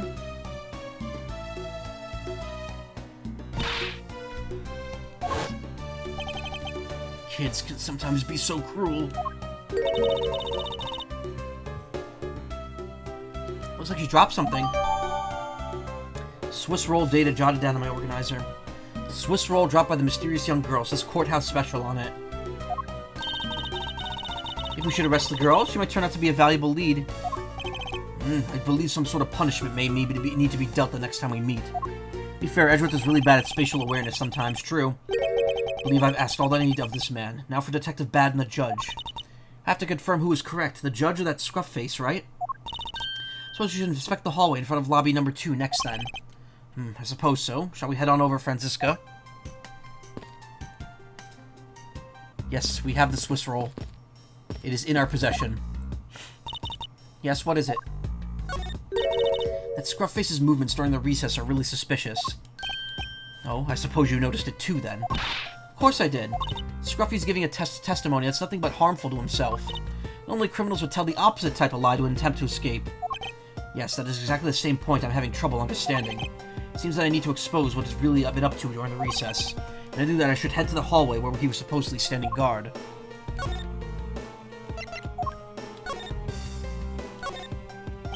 Courthouse special Swiss rolls. Is this being sold somewhere on the premises? I don't recall seeing a restaurant of any sort in this courthouse. There's a cafeteria and a library. We know that. I somehow doubt you'd find junk food like this on a restaurant menu, Franziska. Well then, where do they sell these things, huh? A convenience store, I suppose. Well, I'm sure there's no convenience store in this courthouse, Miles Edgeworth. Where in the world did this come from?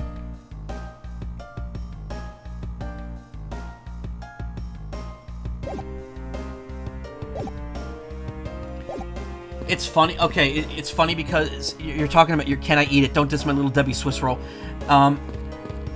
It's funny because when this game first came out, it was my last semester of college, and when I got up to this case, I remember like seeing the Swiss roll and just being like, man, now I really want a Swiss roll. So when I went to school the next day, I went to the campus store and there was they were selling Swiss rolls. They had like the little Debbie Swiss rolls. So I was like, fuck it, I need one right now. He's had to have passed that darn thing hundreds of times. What, the vending machine? No, at this point he's only gone there once. Want one too, man. I could go for one myself now. Damn it. September 10th, District Court, hallway. So, did you see anything else? No, I don't think so. I see. Well, thanks for your cooperation. No, it's nothing. Just doing my duty as a defender of the law. That'll be all for now. I'll ask again if I have any questions later. Anytime, Detective. Now, if you'll excuse me, I have a few loose ends I have to tie up. Oh, you're that new prosecutor Mr. Von Karma recommended, right? My name is Miles Edgeworth, Your Honor. And I'm Manfred Von Karma's daughter, Franziska Von Karma. I'm set to become the successor to my genius father any day now, Your Honor. I see, Mr. New Prosecutor recommended by Mr. Von Karma. I see, Mr. New Prosecutor recommended by Von Karma, Miles Edgeworth, and Miss Jen... Ah! I bit my tongue. Are you alright, Your Honor? Please feel free to refer to me as just Miss Von Karma, Your Honor. As for him, just Edgeworth is fine. Apparently somebody doesn't feel I'm worthy of a proper title. They should just do mini Costco food court, that'd be perfect. I want a Costco hot dog. I've never tried one. Unless he hung out there a lot under Von Karma, but I do think he can inspect the machine the first time he's in the area. Yeah, I did.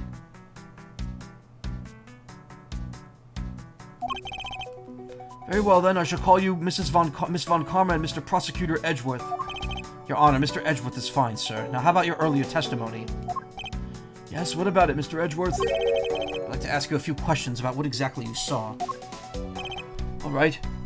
After all, it's my duty to clarify my testimony as a defender of the law. I greatly appreciate your cooperation, Your Honor. Now, the first thing I wanted to do is figure out the detective's exact movements.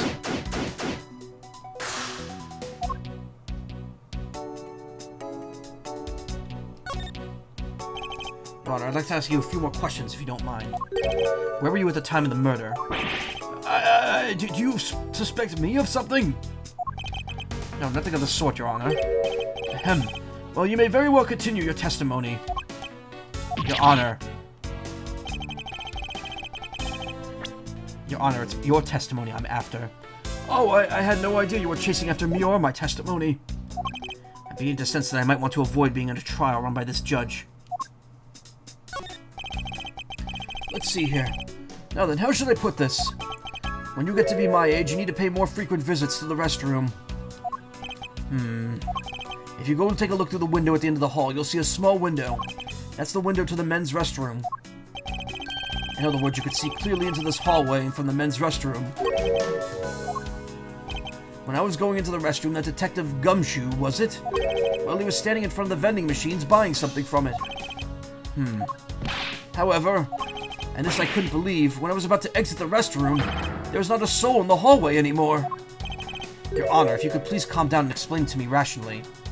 Are you hiding the murder weapon under your bench? Careful, he'll give you like 4 penalties for that one.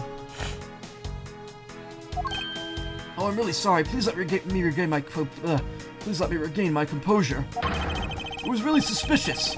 That's what my finely honed judge's intuition said. Although, well, until the murders occurred, I just sort of brushed it off. Apparently this judge doesn't understand the concept of staying calm. That's probably all I'm going to find out from His Honor. Mr. Edgeworth, may I return to my other duties now? Yes, I'm sorry to have held you up. Thank you for your cooperation, Your Honor. Anytime, Mr. Edgeworth, anytime. Judges in this country seem rather friendly. Yes, if not a little wishy-washy. However, I hear that they are all known to hand down very fair verdicts. It appeared that this vending machine sells snacks and other foods. Just lovely. What will they think of next? Don't be a jerk in the court like these beef jerks. 1 packet for $9. Defendant's fresh milk. 1/2 pint for $7. Stay neutral as the Swiss do until the end with these for $6. They're awfully overpriced. The lineup is simply awful, period. Speaking of snacks, I wonder if that Swiss roll the little girl dropped is from this machine. I was wondering about that myself. When you're in hot water, you might need a hot dog. Looks like the slogan was decided through a public contest.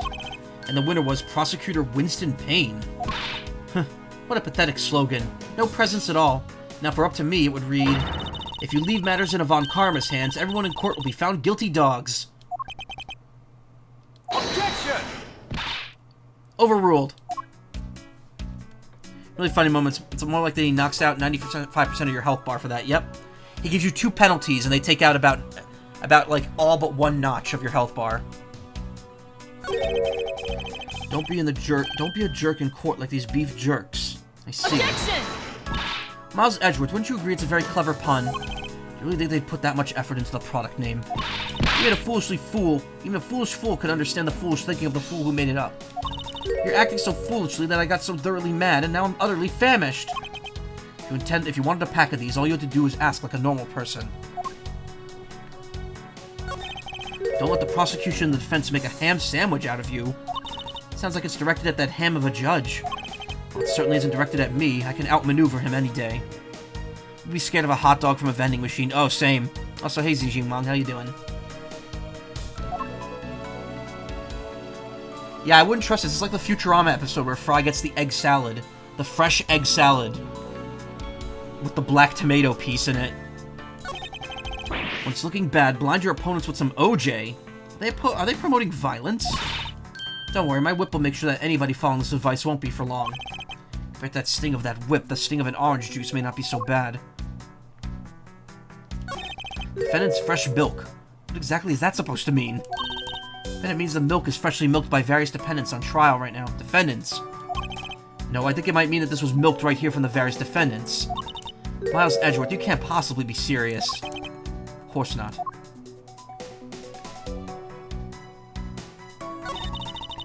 $9 for orange juice. Yeah, no, everything here is extremely overpriced on purpose.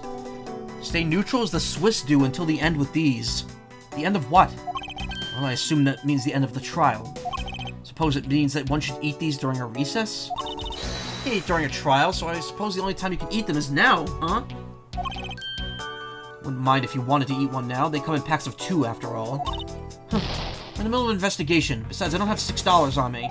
If you want, we could pool our money and buy a pack together. If to split it with you, then I don't want it. Wow, Francisca.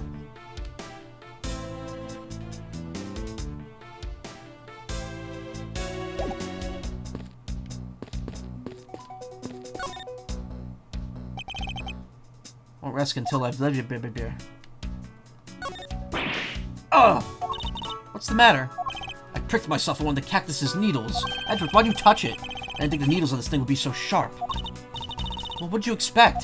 Can you imagine how bad it would be if you were hit in the head by one of these things? Anyway, this cactus seems to be unrelated to our case. Do you really think so? I believe that this cactus sitting on the windowsill is completely related. Oh, well then, I look forward to your explanation on how exactly it's related. What is this? It's a pink-colored piece of trash made of rubber. Oh, it's Kay's balloon from the beginning. Taking a boot to the head over cactus. God, that Ace Attorney video is probably how so many people first experienced boot to the head. That's such a good bit. Why does she have a riding crop?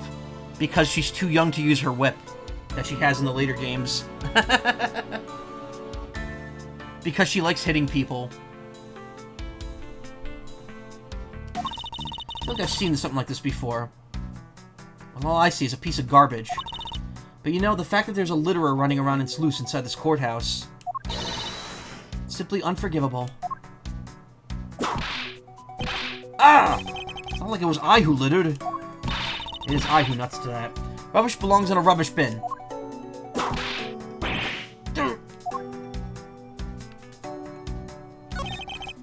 The ants are hard at work carrying their food home. It's a marvel that they can pick up such comparative large objects to their size. Well, if you want to carry the mighty Von Karma name and not be squished under it, you better work extra hard, just like these ants. Same goes for you, Francisca. Don't know what answer you expected. You know what? It's just part of her character. There's literally no explanation other than it's just part of who she is. So that window on the other side belongs to the men's rostrum. Can't see it. At your height, I'm not surprised. That's a whipping. Ugh! Guess short people have feelings too.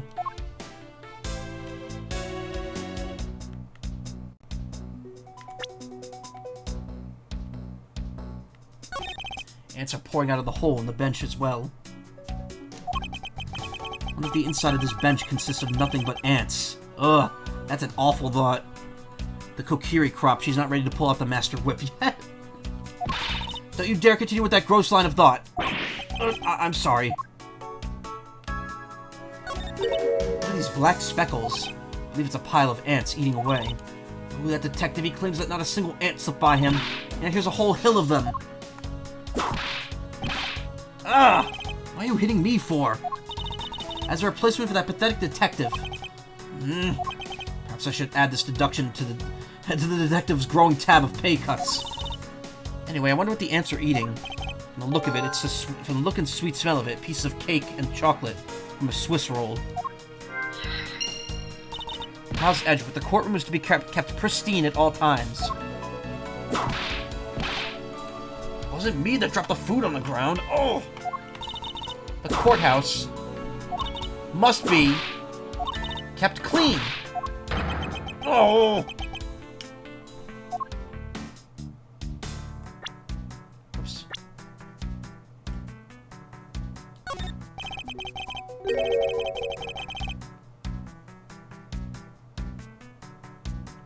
Sorry, an itch I had to take care of there. Ugh. The dirt on this bench, it smells like some sort of sweet... the dirt on this bench, it smells like some sort of sweet substance. I can't believe there's someone going around dirtying the courthouse. For shame! Hold it! Calm down, Franziska.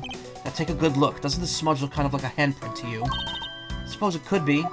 Which means that perhaps we could lift the prints of the person who sullied this bench. Hey, Kingwin! 808, thank you so much for the raid! How y'all doing tonight? Sorry for that gross sniff right there. Let me give you a shout out. I'm getting over being sick, so it happens. From the island or kingdom we come, here to share love and good vibes with everyone. Oh, that's sweet. There's no D in that name. There we go. Miles Edgeworth, hell yeah.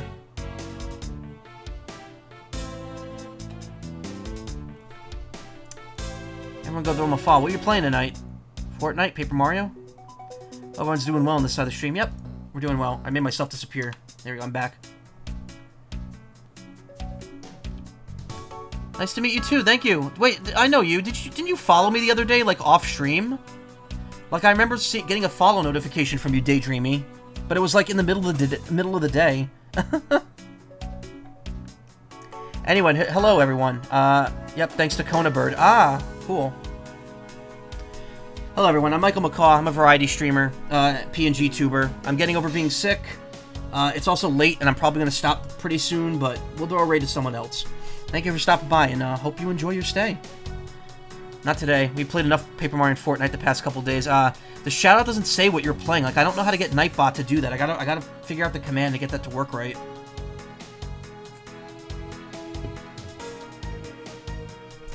I see. And then we'll know the identity of our mystery slob. You there, the lab technician. Would you please find out whose handprint this belongs to? Sir. Yes, sir.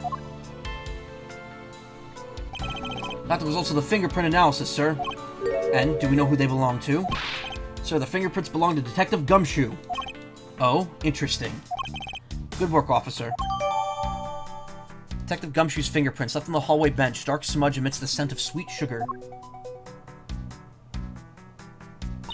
And there you have it. Yes, I suppose so. Now we know the identity of the person who dirtied the bench. I sense that you and I will be using this information in very different ways.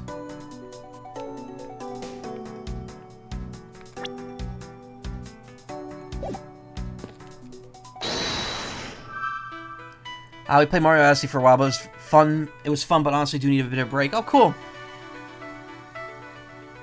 Man, they look like babies here. Yeah, the characters, because it's so far in the past. Also, I just realized that picture of Edgeworth there is not updated to match this. Okay, Swiss roll crumbs, vending machine,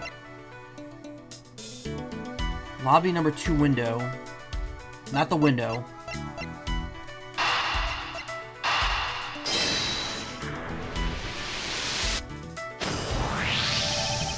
These bits of chocolate and cake. Then I've come from a Swiss roll. Thank you so much for the follow. I appreciate that. A Swiss roll? Why would a courthouse sell a thing like that?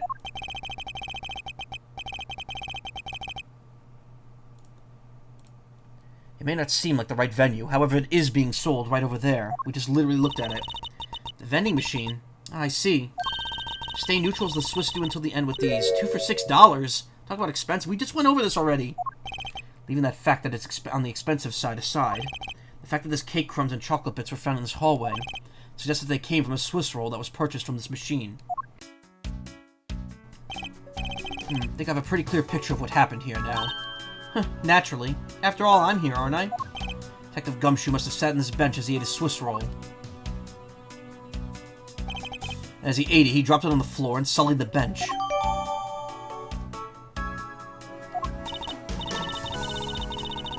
Want to make sure you do before you conk out? Well, thank you so much. I appreciate it. How could he have not cleaned up after himself? How utterly despicable. Don't you dare whip me again. It wasn't I who made the mess in the first place. Anyway, if it was indeed Detective Gumshoe who bought the Swiss roll, that creates a rather interesting contradiction of facts. Contradiction? Where? Take another look at the special courthouse vending machine is in order.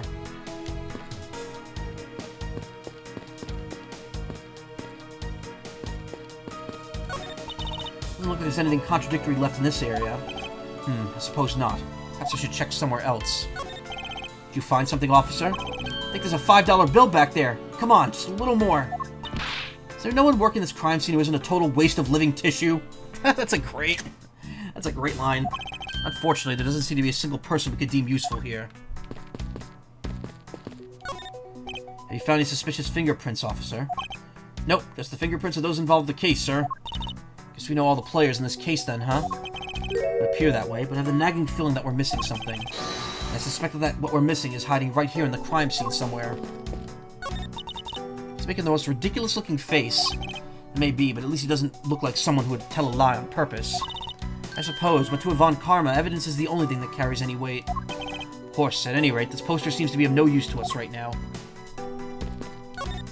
There are no signs that this fire extinguisher was used in the crime. If you could already tell from a distance, then why are you wasting your time examining it? Franziska, let's not try to rush absolute genius.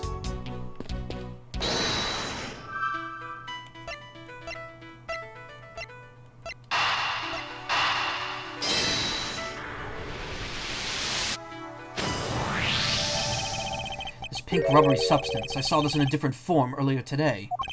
I believe this is a piece of a popped balloon. Oh no. Balloons aren't meant to be popped. They're meant to be blown up nice and big, like this. I suppose that's possible. The balloon probably got a little too close to our friend, the windowsill cactus. Who just goes around with a whip whipping people? Yeah, who? That would be the logical conclusion, yes.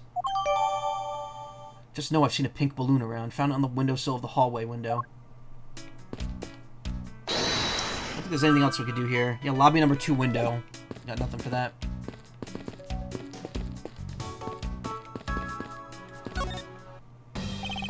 Detective Bat, I have something I wish to inquire about. No, don't stick me with the pen.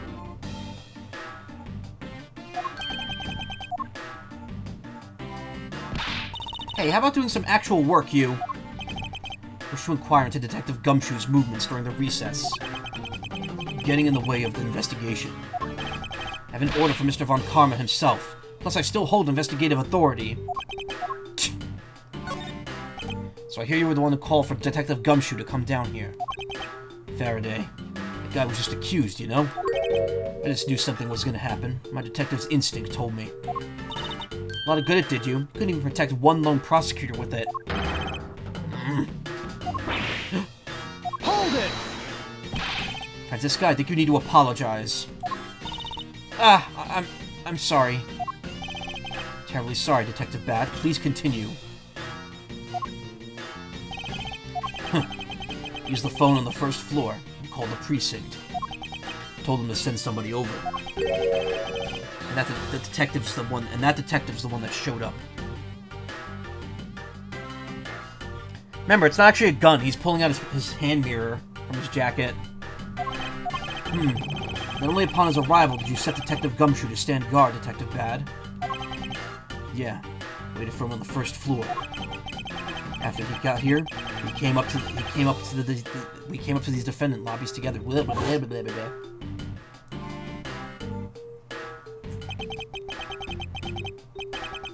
As we entered this hallway, we ran into you. She told us that Faraday was really mad. And that he dragged Rail off to lobby number 2 to have a word or something. And that Faraday had said to not let anyone interrupt them. So what choice did I have? All I could do was tell the big lug to stand guard outside.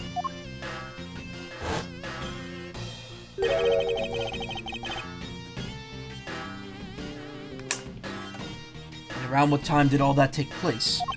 Let's see, I think it was about 30 minutes before I heard the gunshot. After giving the big lug his assignment, he never left the hallway, not once. What kind of bird are you? My best guess would be Chocobo. A lot of people say that. I'm just a cartoon parrot with like little antenna on my head.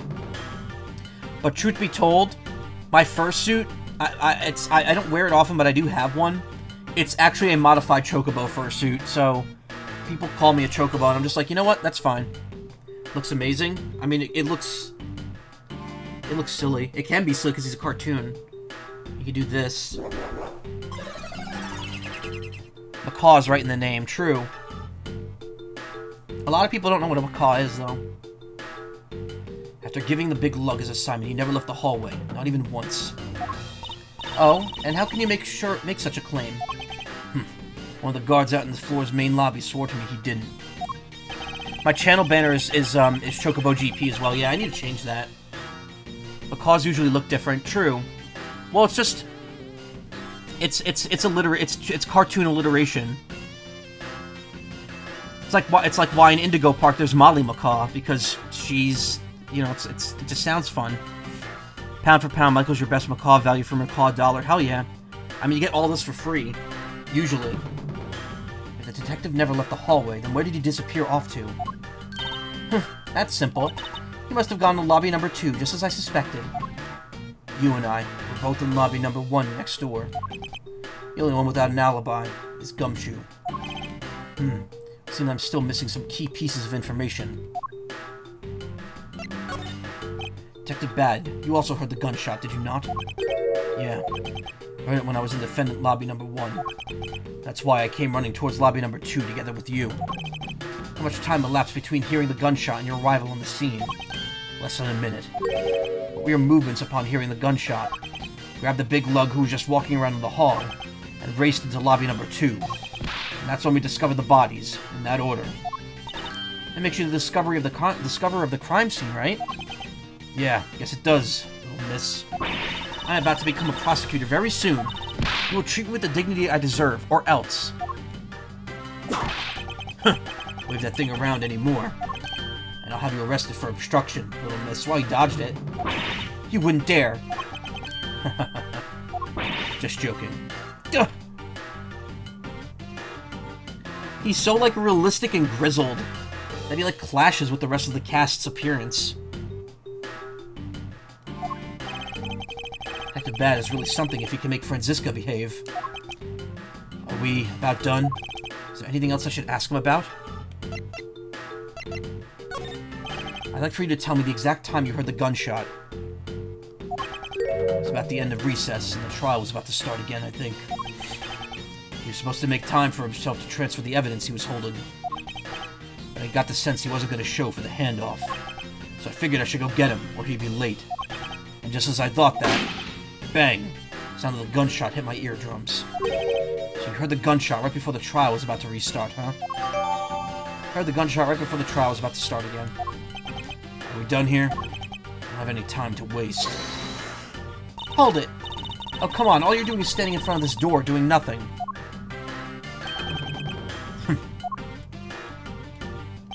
Get the sense he's somewhat investigating this crime scene. Or rather, that he's keeping us under surveillance. But to what end? Detective Bad, may I ask that you cooperate with us for just a bit longer? I don't have anything else to do. I don't have anything else to say to the two of you. You guys were the ones who said you wanted to investigate in the first place. Fine then, be obstinate. We'll just do as we please. Come on, Miles. You may no longer be willing to help us, however. May I ask for the forensic scientist's cooperation? Do as you like.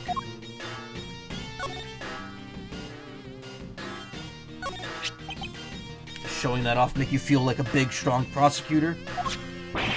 Of course not. I was simply proving my title of prosecutor to you. I see, but most prosecutors don't go around flaunting those things. Like a detective walking around outside with his badge flashing in the sunlight. Show that off too much, and before you know it, you'll be elbow deep in angry criminals. That would definitely be a problem. Detective Bad, I'd like to ask you about this piece of evidence.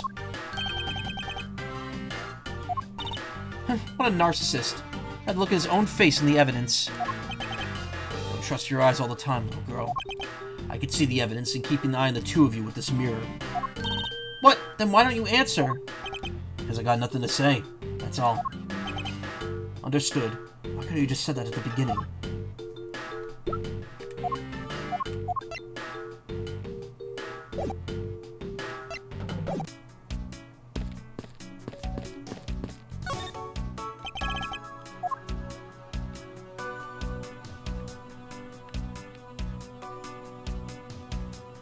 What am I supposed to be looking for here?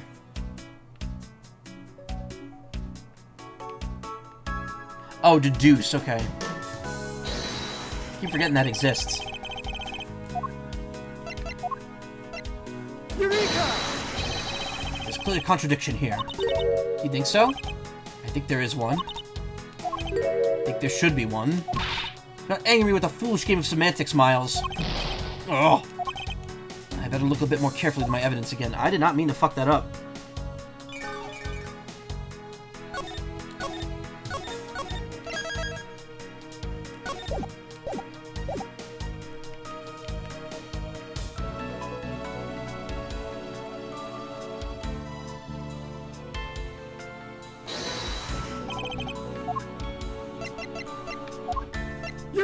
That's it. About Detective Gumshoe's finances, he said that until this morning, he didn't have a single penny of his personage. Keep messing that word up. Just had muesli, but that ham sandwich looks so good. I could go for something good right now. I'm hungry. I gotta eat something before I go to bed.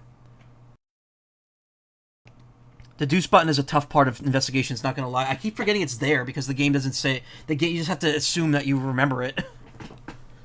Ugh. He didn't have even a single penny on his personage. Just how poor is that guy?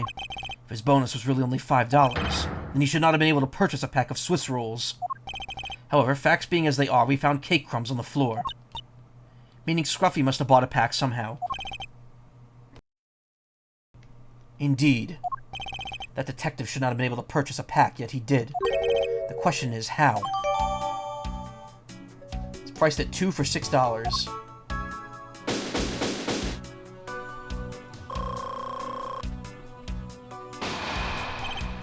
Believe I now have a very firm grasp on what happened.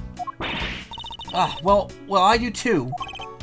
Alright, Franziska, would you care to share the conclusions you've come to? Why should I do that? We're still in the middle of a competition, you know. We should be checking to see if your conclusions are wrong first, so you go ahead. It's almost cute that she's going this far to ensure that she wins. Almost. Very well, but first we need to pay his honor a visit to correct his testimony. September 10th, 5:15 p.m. District Court, Courtroom Number 3. Your Honor, if I may, I'd like to test your witness testimony to see how it stands up. Do you doubt me? Am I your new suspect? In a sense, I suppose you could say that. Even you, a judge, are nothing but a common witness before Von Karma. Silence in the courtroom! Silence, I say! Mr. New Prosecutor recommended by Manfred Von Karma, Mr. Genius Prosecutor Manfred Von Karma... Blah. You bit your tongue again, didn't you? Ahem. As a defender of the law, I could never give false testimony.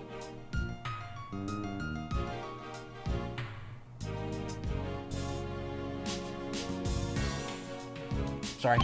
You can even place me under oath if you want. Very well then, your testimony, if you please. The first time a judge has ever had to give in testimony. What I saw at recess. During the recess, I went to the restroom. There's a window on the hallway side. In other words, I could see into the hallway. As I entered, I saw the detective buying something from the vending machines. When I was about to exit the restroom, he had completely disappeared.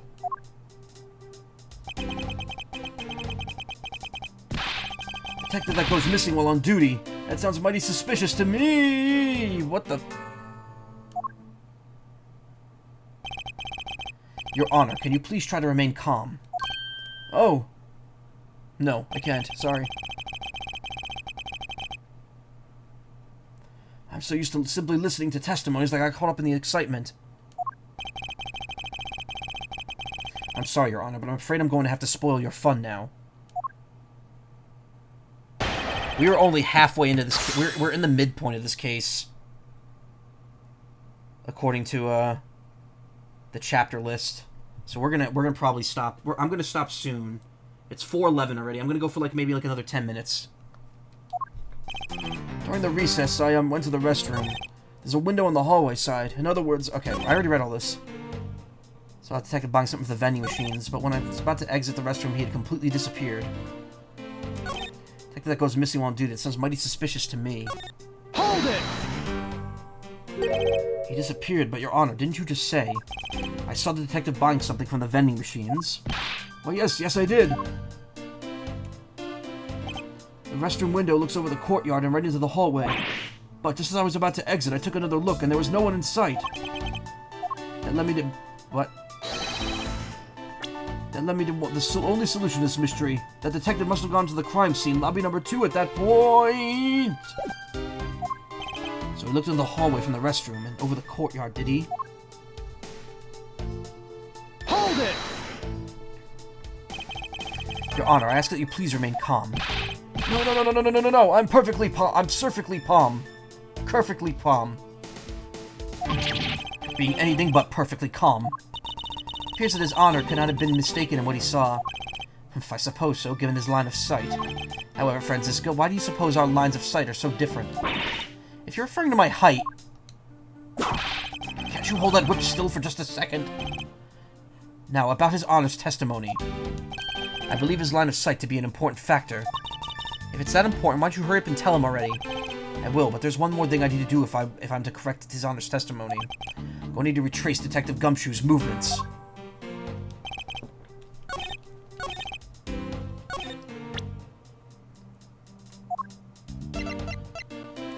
Objection! Easy stuff. What was that finger wag for, Mr. Edgeworth? And don't you know it's rude to shout objection while someone's giving testimony? If you truly are a man of the law, then you must always be vigilant. For example, I never let an opportunity to shout objection pass me by. Miles Edgeworth, it's one thing to be passionate about your job, but this is real life. This is what some people may say is the pot calling the kettle black. Your Honor, I wonder if you might take a look at this for me. What is that filth? How dare someone dirty the hallway bench like that? Who is the culprit? That party is hereby found guilty of uncleanliness. You must know the uncouth bench cellier has already been placed under arrest, thanks to your earlier testimony, Your Honor. Oh, well, that's good. But who was it? We're about to discover something from the smudge on the bench. We were able to discover something. Namely, Detective Gumshoe's fingerprints. Not happy with commuting murder, he had to go and dirty the courthouse, too! Guilty! Your Honor, please calm down. While it's true that the detective is the one who made that mess on the bench, we have not yet to establish this action is related to the double murder. What do you mean? I believe the detective bought a pack of Swiss rolls from the vending machine, and then promptly sat down on the bench to eat one.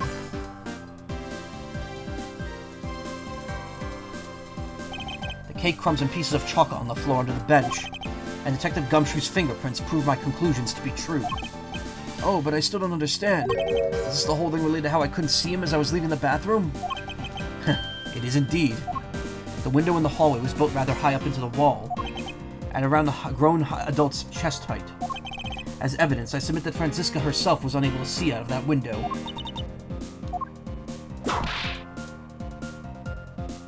That was delayed. Ugh. I shouldn't have used her height as evidence. Basically, what this means is that the area directly under the hallway window is a blind spot when the hallway is being viewed from the men's restroom. Then... It seems that you made the connection. If someone were to sit on the bench under the window... Yes, even someone as large as Detective Gumshoe would effectively disappear from sight. What? Do you finally see, Your Honor? Your testimony was just proving that Detective Gumshoe was in the hallway the entire time. Sorry.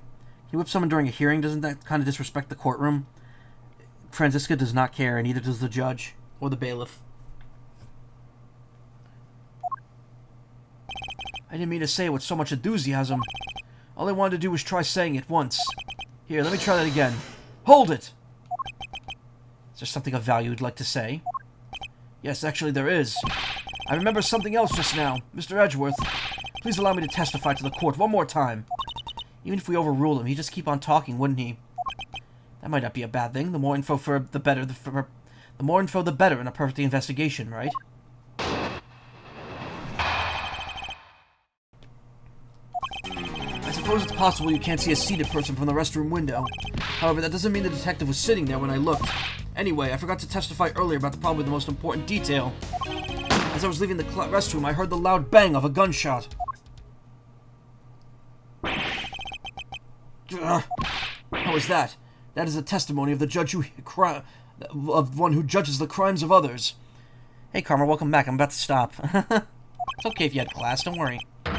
Your Honor, could you try to state the important facts first next time? I agree. Before you go around judging others, you should learn to judge your own words. Ugh, I'm so sorry. But honestly, I thought that sound was just a noise popper until now. How do you forgo a gunshot? Well, he thought it was a noise popper. Now that he mentions it, right before we restarted the trial, he did talk about that.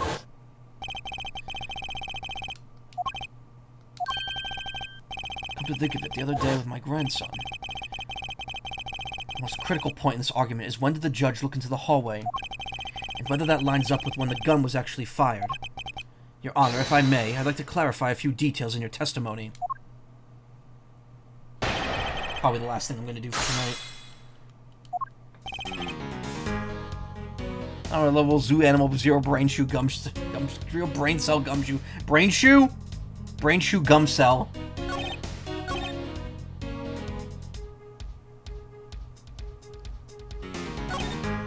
Hold it! Your Honor, about what you just said. I know, I couldn't believe it myself. Bang with the gunshot. Oh god. But I heard it. Bang with the gunshot. I heard it loud and clear, and then I had a knee-jerk reaction. Ah! And jumped into the air. Like this, just like this. Yes, with a quick ah. Your Honor, please remain calm when you're trying to explain yourself to me. Yes, sir. Sorry about that. Now then, I must gather myself. Yes, gum-celled shoemaxer, yeah. Something popped alright, just not a party popper or gun. When I heard the gunshot, I knew there was no one in the hall. I should know, I looked. There was no one there! This judge's emotion circuits appear to be stuck on overreact. At this point, nothing stands out to me as a contradiction in his testimony. Franziska, I'm to correct this testimony as hardly precision quality. If I'm correct. I know that. And that's why I said at this point. I think my first line of, what?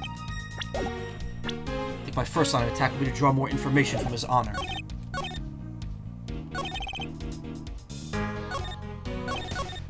Hold it! In that case, you could see that you were overconfident in your last testimony. Now, hold on there. I just said that it's possible you can't see a seated person from the restroom at this time. But you know something. I don't think you know that when the prints you referenced to were left on that bench, do you? Ugh. Well, you haven't proven it's possible that the detective was sitting. I still have a problem with just when those fingerprints were left.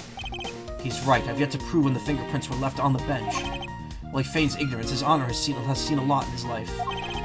This judge, I mustn't underestimate him. Clip that. Oh, God. Hold it! As we established, you went to the restroom during the recess. However, at what point in the recess did you look into the hallway? After I was called in for a recess, I handled a change of prosecutor paperwork. Maybe about 20 minutes until we reconvened? Yes, that sounds about right. Just as I expected. What were you expecting? I demand to know what that all-knowing smile is for. Your Honor, that statement you made just now is very important. I'd like for you to append it to your testimony. Alright, if you insist. Let's see, I looked into the hallway about 20 minutes before we were to reconvene. Hold it! 20 minutes before we reconvened. Well, what did you do after that? Let's see, I had to make some preparations, so I rushed straight back to the courtroom. I also had to track down a few pieces of paperwork for the various bailiffs. So you rushed back into the courtroom despite having just heard a gunshot. Well, at the time, I thought it was just the sound of a noise popper. Really couldn't think of any other explanation than someone having a birthday party. But now that this has happened, I see. Thinking back, the judge did mention something to that effect when we convened.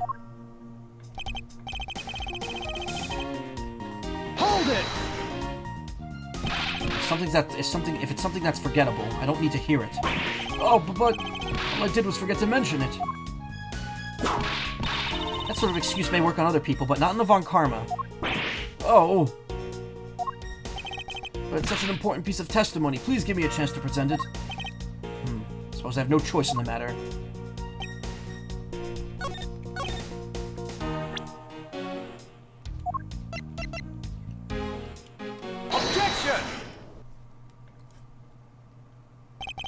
Your Honor... I cannot allow you to make an objection. What? Your Honor, I'm really sorry, but I cannot allow you to not allow me to make an objection. Egads, I've been overruled! Your Honor, there are simply too many holes in your testimony for my taste. What do you mean by that? You claim that you heard the gunshot during the recess, You claim that you heard the gunshot during the recess, but that's simply not possible. Mr. New Prosecutor recommended by Manfred von... Overruled. Yeah, overruled. Oh snap, overruled. Chat's going on an overruled train. Instead of biting on your tongue, why don't you bite your tongue on the... Instead of biting your tongue, why don't you bite your tongue... Why don't you bite your tongue on those preposterous names? What? I see you have no mercy for the elderly either, Franziska. Don't talk back to me unless you want to be whipped in the back. With your height, you need a stepladder or 4 to accomplish that. Mr. Edgeworth, my ears are not that far gone yet, and I'll have you know, I can still hear just fine. And I hear the sound of a gunshot loud and clear with my own 2 ears. Your Honor, I have an interesting bit of testimony. It's from Detective Bad. And according to him, he heard the gunshot right before the trial was about to start again. What did you say?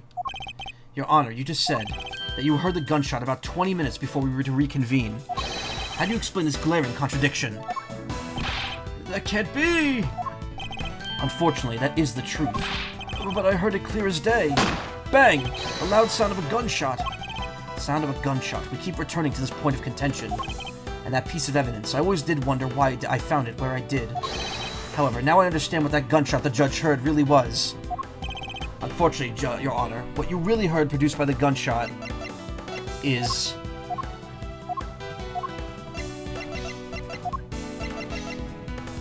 Even from a prestigious family, sibling rivalry exists. Yep. Take that! I found this object in the hallway earlier. What is that pink substance? It may not look like it, but this is actually a piece of a balloon. I see. And I suppose you would like me to accept this pink balloon into the court record. Your Honor, I present this piece of evidence in order to overrule your testimony. Like I even made the noise. Still my evidence, though. What? Your Honor, your argument goes as follows. You saw no one in the hallway when you heard the gunshot. Now, there's no guarantee the detective was sitting on the bench at the time. Therefore, you believe he must have been in the crime scene, defendant lobby number 2. Am I correct? Yes, that's exactly right. Let me ask you something. Do you think that gunshot you heard was produced by a real gun? I think it's said enough that even you could figure out the rest on your own. Your Honor, you were fooled by the popping of this balloon into thinking it was a gunshot. What manner of trickery is this? That was a good effort you put forth, Miles Edgeworth. But if it was me, I'd have wrapped this thing up before the judge even testified. Care to elaborate on how one ends something before it even begins? Well, to be honest, I did think that the sound was a bit off from a real gunshot sound. But who could have guessed that someone would pop a balloon in a place like this? That's true. One doesn't really usually think balloons in conjunction with the courthouse. I mean, unless it's me on the stand. Actually, maybe this is foreshadowing to the case in Spirit of Justice. You know the one I'm talking about. Anyway, I'm going to stop here. That's it. That balloon the girl was holding explains everything. Your Honor, if it makes you feel any better, you didn't lie once in your testimony. However, I can't really vouch for its accuracy. Who knew that giving testimony... Who knew that giving testimony could be such a difficult thing to do? What have I done? I owe Detective Gumshoe a very, very big apology. I'll see it to myself that he's released. Wait, there are still a few things I've yet to resolve about what happened in the hallway. Your Honor, I requested your permission to further question Detective Gumshoe.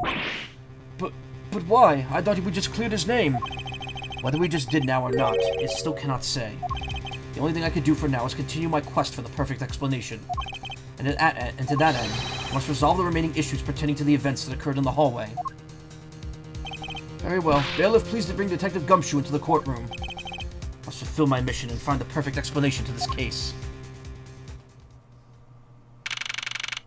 Okay, we're gonna stop it here. This is like the perfect place to stop.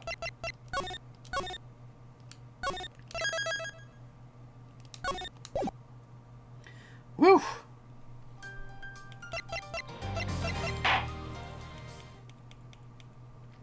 Check the accolades real quick. Bleak Story Episode 3. Right over here. For seeing a familiar face in the distance from the bridge in front of the main gate just after finding Lansamano in Episode 3. Having met the creator of the Blue Badger in front of the Gatewaterland main gate in Episode 3. The Case Promise Notebook in Miles Edgeworth Episode 4. Huh. For examining all 3 benches, the prosecution, defenses, and the judges in Episode 4.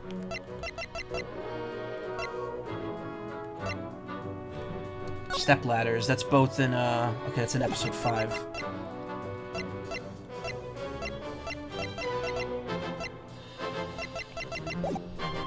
Cool. Have a good rest. It was nice meeting you. Hope you get well soon. I mean, I'm alright. I'm just a little snotty, but I'm not sick anymore. I am still getting over being injured, but it's just scabs now that need to go away. Anyway, let's return back to normal and de-ghost ourselves here. Yep. And yeah, that's going to be it for tonight. Thank you so much, everyone, for coming. Thank you for the raids, the follows, everything. I really appreciate it. Always do. I will be back tomorrow. F-099 update, plus more Zelda. And then I'll be gone till Sunday or Monday. Thank you so much for coming. If you want to watch more streams, stick around. I'm going to go and raid. Who am I going to raid? Epic Fluffy. I followed them recently, and I'm gonna throw them a raid because they're good. So let's do this. They're doing always on. What? Oh, maybe they're not doing. Oh wait, they might actually be streaming something.